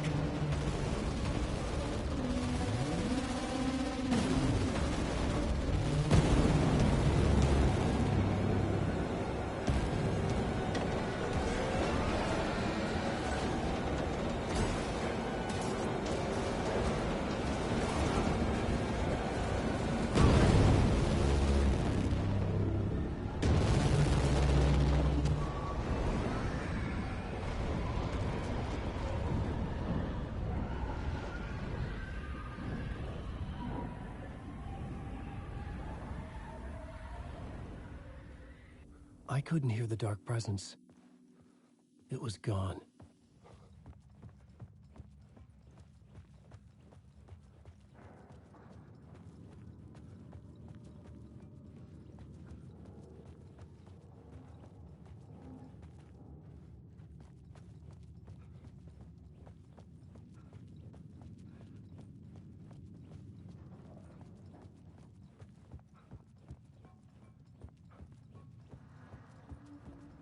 The tunnel was open now. Shit.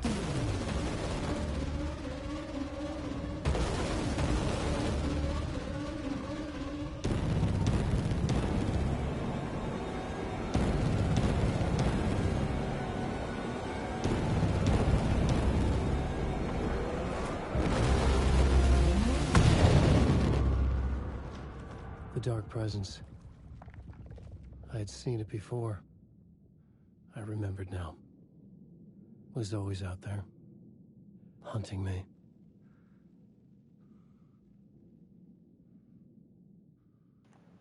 Nah, bro. Origins has so many good side missions. Even the bulk of the fetch quests are great. Yeah. Yeah, I really like the side quests in Origins a lot. There's not one side quest where I would say I think it's terrible or I don't like at all. There might be some that I like more than others, but overall, I really like doing all the side quests whenever I do a playthrough, incorporating them all.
The victim's heart was the key.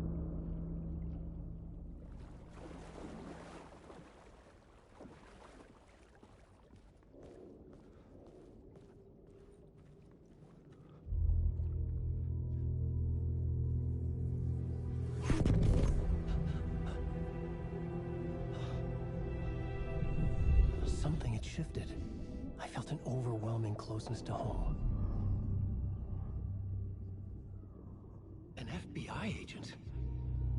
Who are you? What is this? Who are you? She can hear me. I'm Saga Anderson, FBI. This is Alan Wake. I'm trapped here. The dark place. Under Cauldron Lake. Cauldron Lake? Who are you? I'm trying to escape. I'm making progress, but I'm in danger. The dark presence. Help me. Please, help me. I could sense it. I was closer to home. Had the woman in the vision helped me somehow? Something had changed. Outside. Parliament Tower. Where I'd lived with Alice. It was out there. Waiting for me.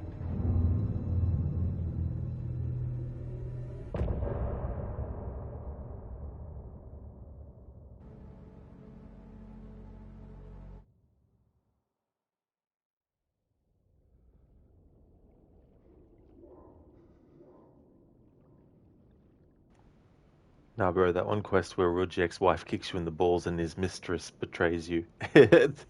That's true, yeah.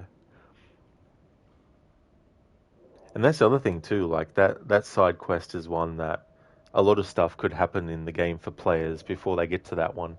So there might be some things that they kind of miss, and the way that things are done, like the start of the game, it shows you the scene with Bayek and Rudjek and him killing him. Then it cuts to you fighting Rudjak's bodyguard, which makes you think that the two fights take place in the same location, but they actually don't, because the location where Rudjek gets killed is the bent pyramid that you go and do that side quest First Blood in later on, whereas the fight with his bodyguard takes place near Siwa, because Hepzibah is being attacked by the guards as Bayek comes out of the lower levels of where he fell through the floor during the fight with Rudjak's bodyguard. So it's funny how they did that, because I remember when I first played it, I was like, hang on, didn't the fight with Rudjek where he kills him and the fight with the bodyguard happen in the same location? But after a while, it's like, oh no, that's right.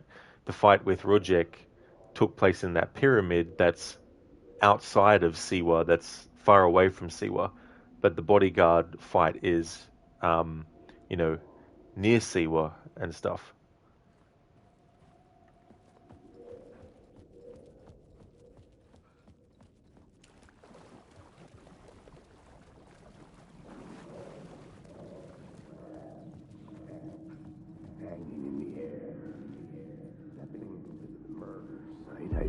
Stepping to the murder site, I'd felt it, hanging in the air.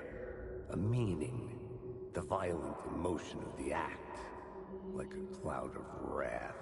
The dead eyes of the victim staring at something you couldn't see, and yet making you aware of it. Something had soaked into this place on a molecular level, overlapping with your meaningless existence. Regression to something you had managed to forget. Marking you. Taking you for a ride. Making you crazier.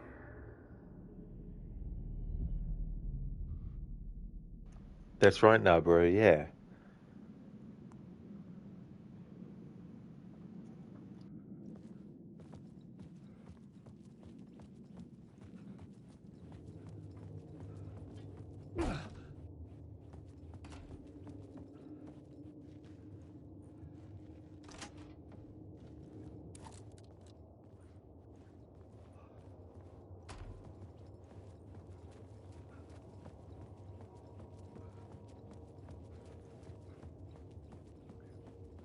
The station had changed. I was closer now.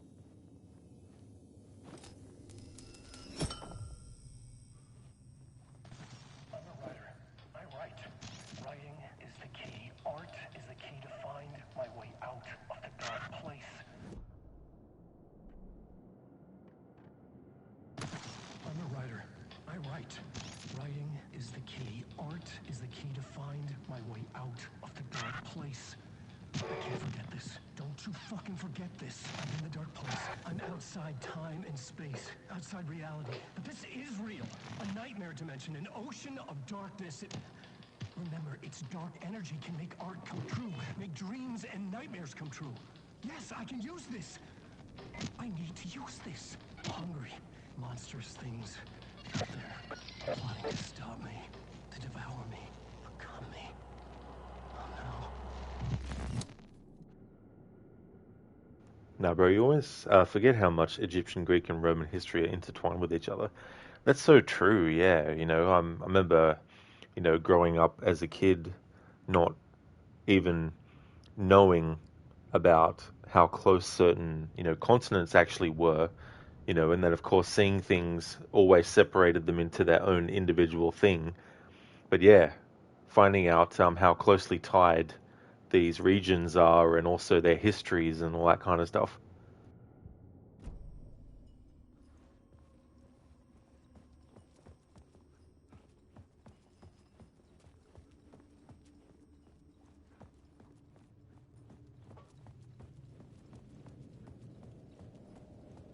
Parliament Tower, our home in New York. Was I really this close to being home? Going up to our apartment? Would I be home? Or was this just an echo of the real thing? Even then, the murder site had brought me one step closer to escape. The payphone at the edge of the plaza was ringing again.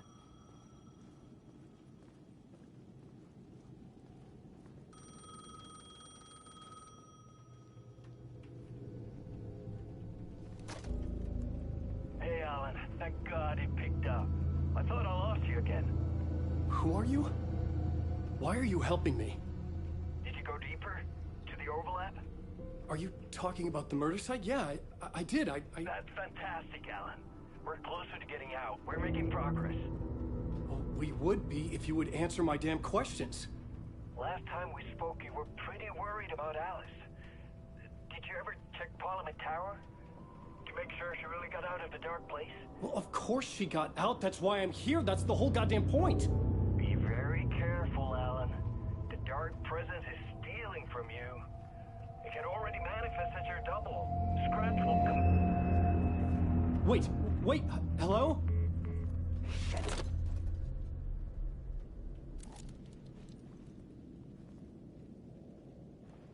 Hello there, Extreme.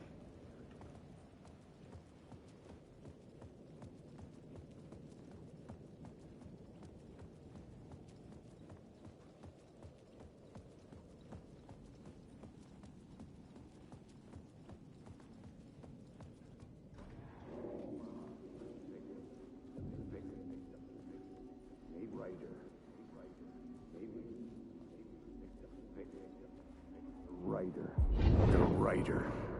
Maybe he was a victim. The cult, using his words. Or maybe he was the monster behind it all. Either way, Alice Wake, his ex, she knew things. It was there in her art for all to see. A cry for help. The darkness she'd witnessed. And that put her in danger. Was Alice here?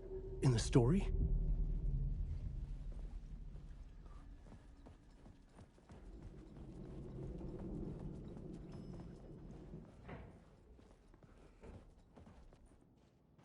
Now, but you always wonder how Caesar and Mark Antony communicated in their relationships with Cleopatra, because they must have spoken different languages. Yeah, no idea, actually. Don't know. I guess they just learnt each other's language.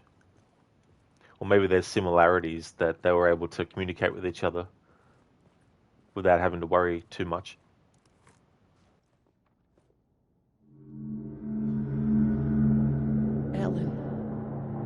Alice. What was that? Like a ray of warm light, I felt her presence. It gave me strength to go on. Spark of light. Okay, so I think from memory that is only in the New Game Plus version of the story when you find that.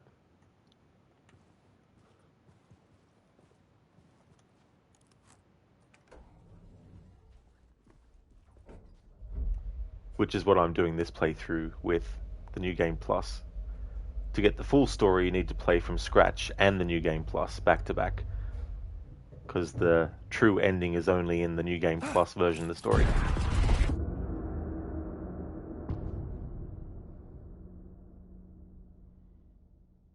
But I don't have time to play. Equipment set to go off when the door opens. But I don't have time to play the game twice back to back.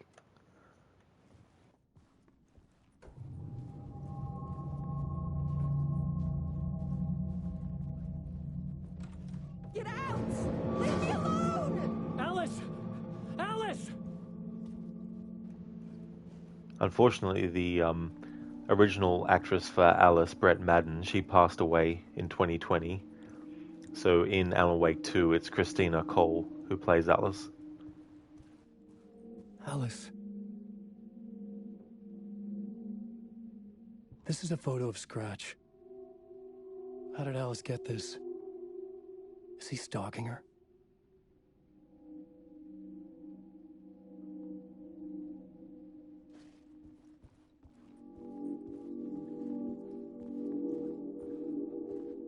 This is the door to my study, where I wrote my books. This symbol wasn't here before.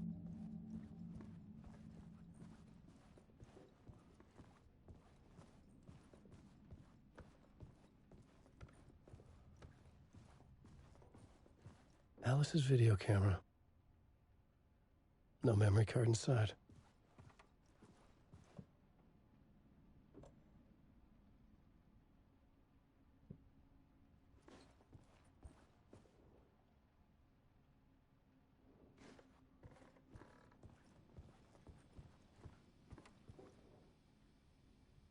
Alice's memory card.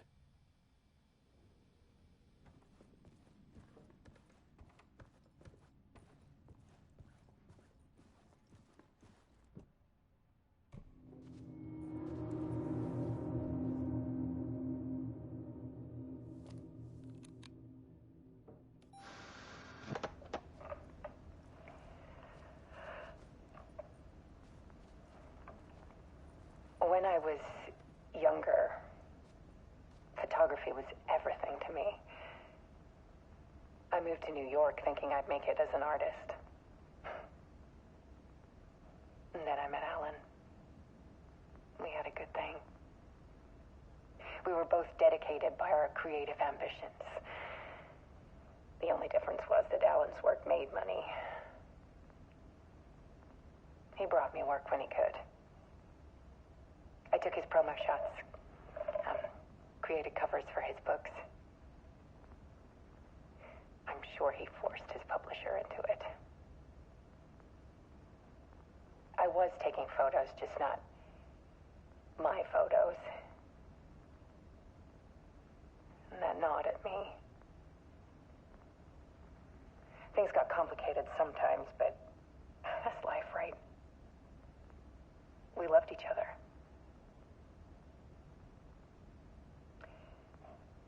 Then Alan hit a block. I brought out a meaner side of him. One I didn't like. I set up a trip to see a doctor in Washington. I didn't tell him until we got there. We argued. Things went wrong. And he was just gone. Drowned, allegedly. Easy for people to think it was my fault. Hell, I do too sometimes.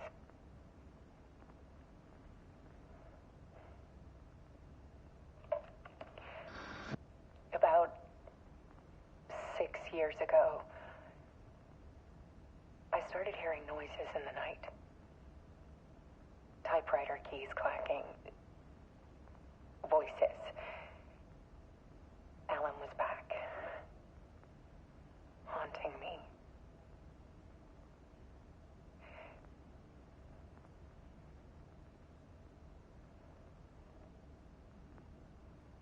Then it got violent. It was Alan. And yet, it was a monster.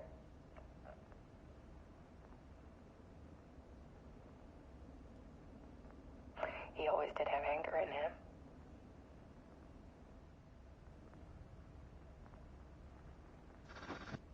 I set up cameras around the apartment with motion sensors and flashes. Now, when the monster comes, I turn it into art. My nightmares caught on film. And this is the focus of my new exhibition. people.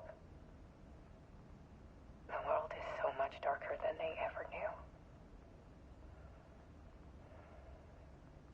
I'm calling this exhibit The Dark Place.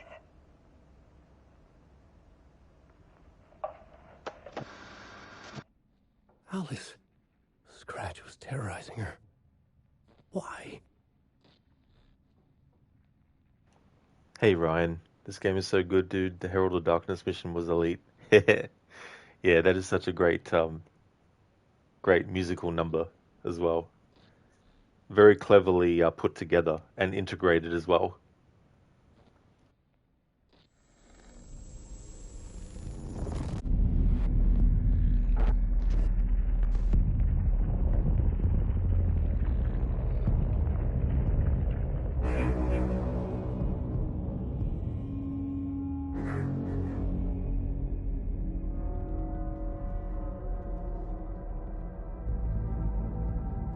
I sat in the writer's room and wrote a story. Initiation. To project myself through the dark place, to look for a way out. The story had brought me here, brought me nowhere. Looped me back. I was writing the story. And in the story, I now stepped into the writer's room. But there was no one here writing.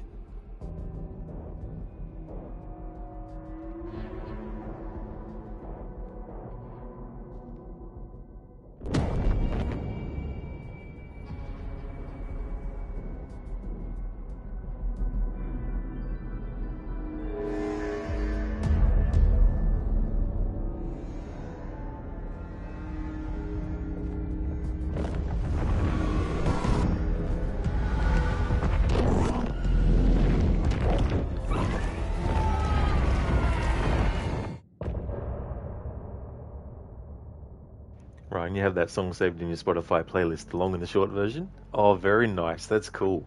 I don't think I've listened to the full long version before, but that's great that they've got two different versions of it.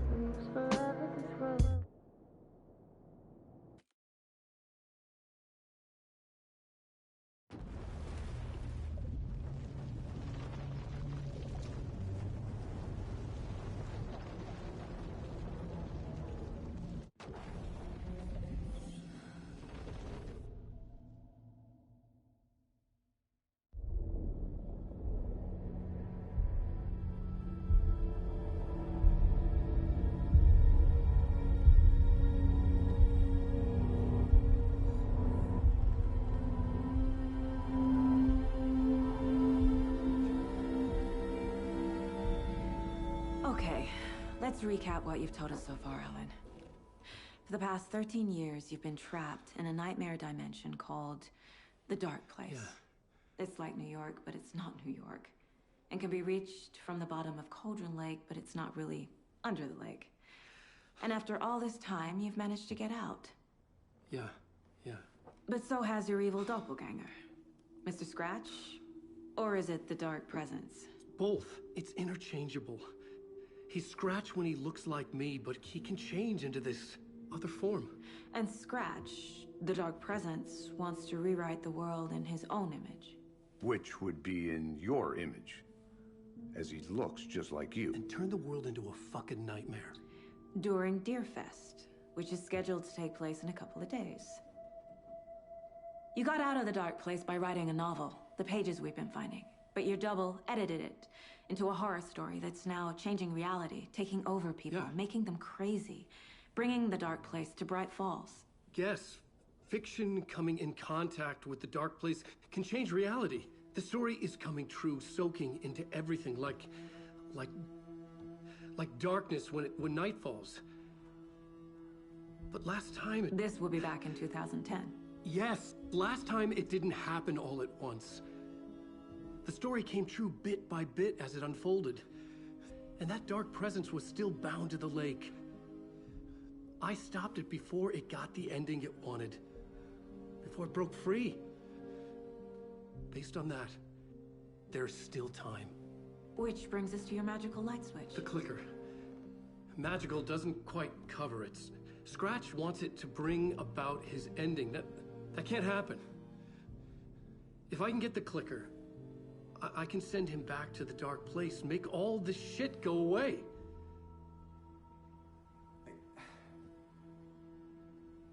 Look, I know it's batshit crazy. My memory is full of holes, and I'm not sure how much I can trust. It's like a half-forgotten dream.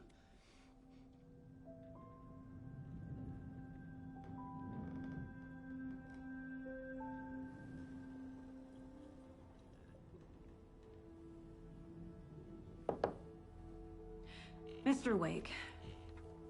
Alan.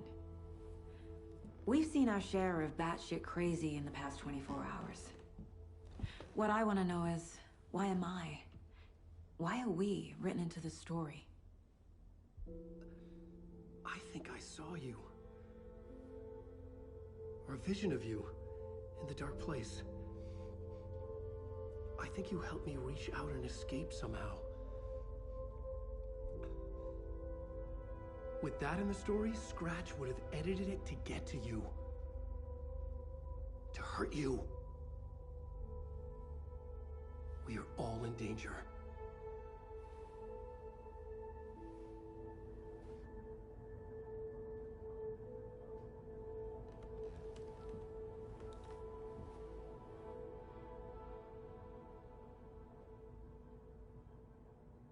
It's insane.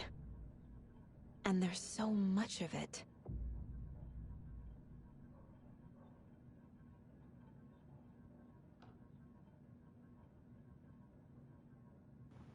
Hello there, Mr. Epic. Welcome. I haven't, no.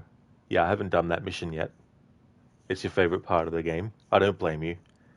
Yeah, it is such a great thing.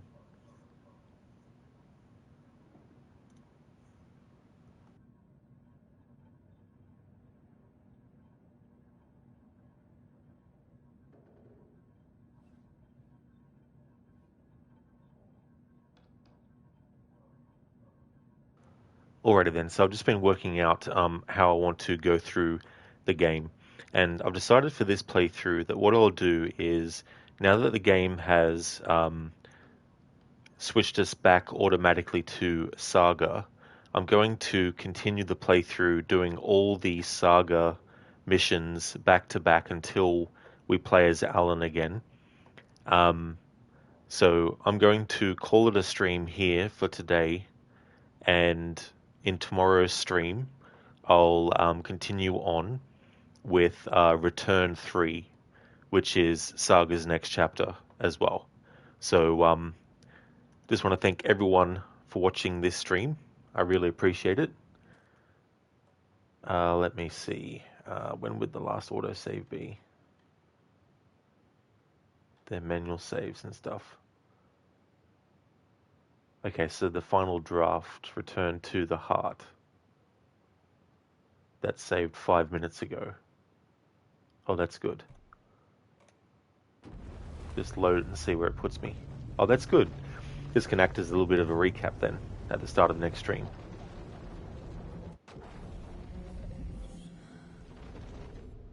Hey there, Octavius. Welcome on in.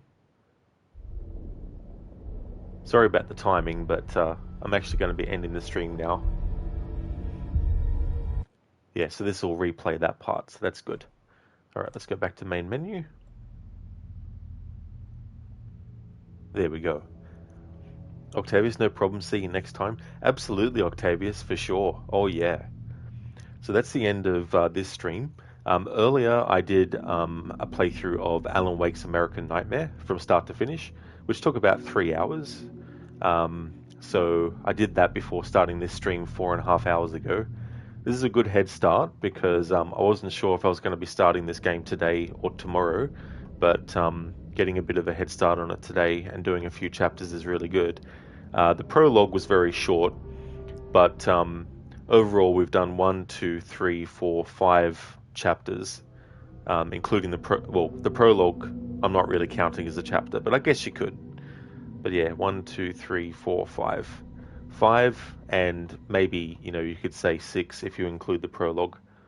And we've got quite a few missions left. There's like 1, 2, 3, 4, 5, 6, 7, 8, 9, 10, 11, 12, 13. So there's about 13 missions left. It's a very, very long game. It's much longer than the first game is by a long shot, which is only 6 chapters in total. We're going to go and raid out to Crocodiles. He's doing a playthrough of Assassin's Creed Mirage. He's doing a stealth challenge on the hardest difficulty. I just want to thank everyone again for watching the stream. I really do appreciate it. If you see me streaming this again, then you know it's become, what's today? Thursday. Yeah. If you see me streaming this again, then you know it's become Friday. Before we raid out, though, just want to give some shout outs.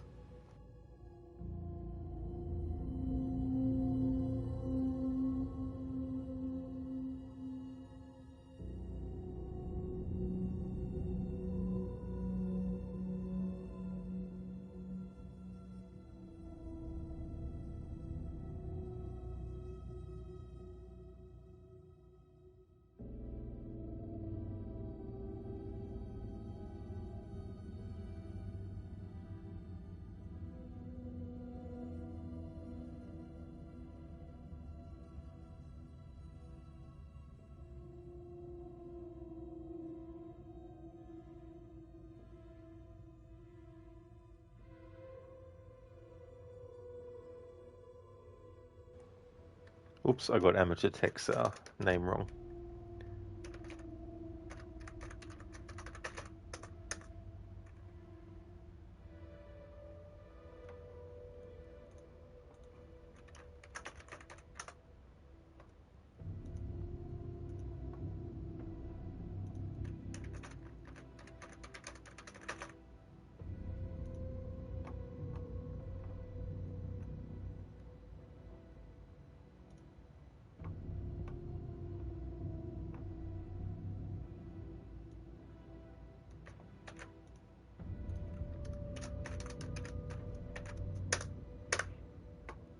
There we go. That's better.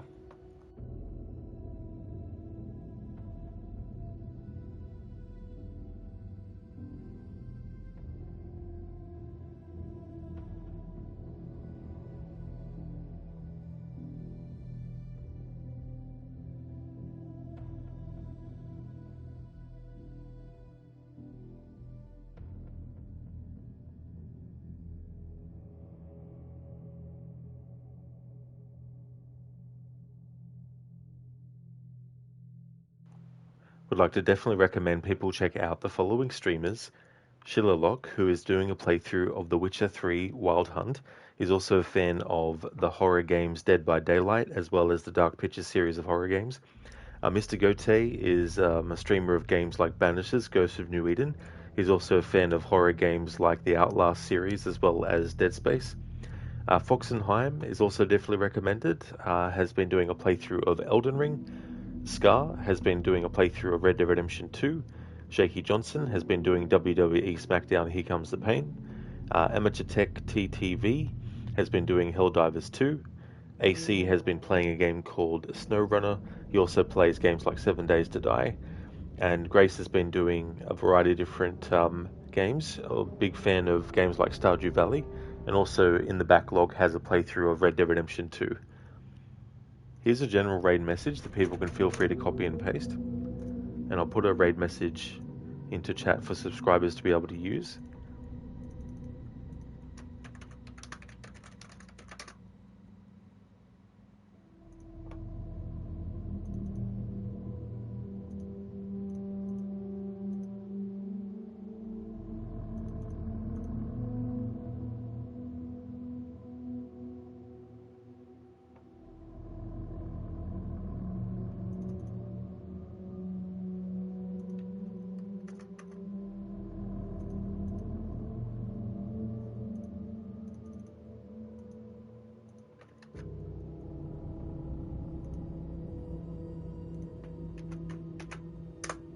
Which is that one there.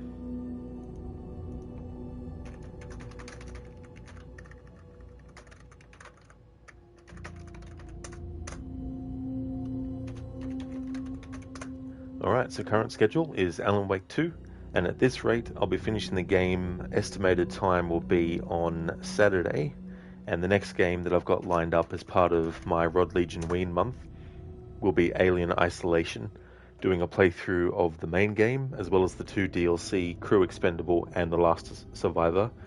And that is also a combined 10th anniversary celebration playthrough.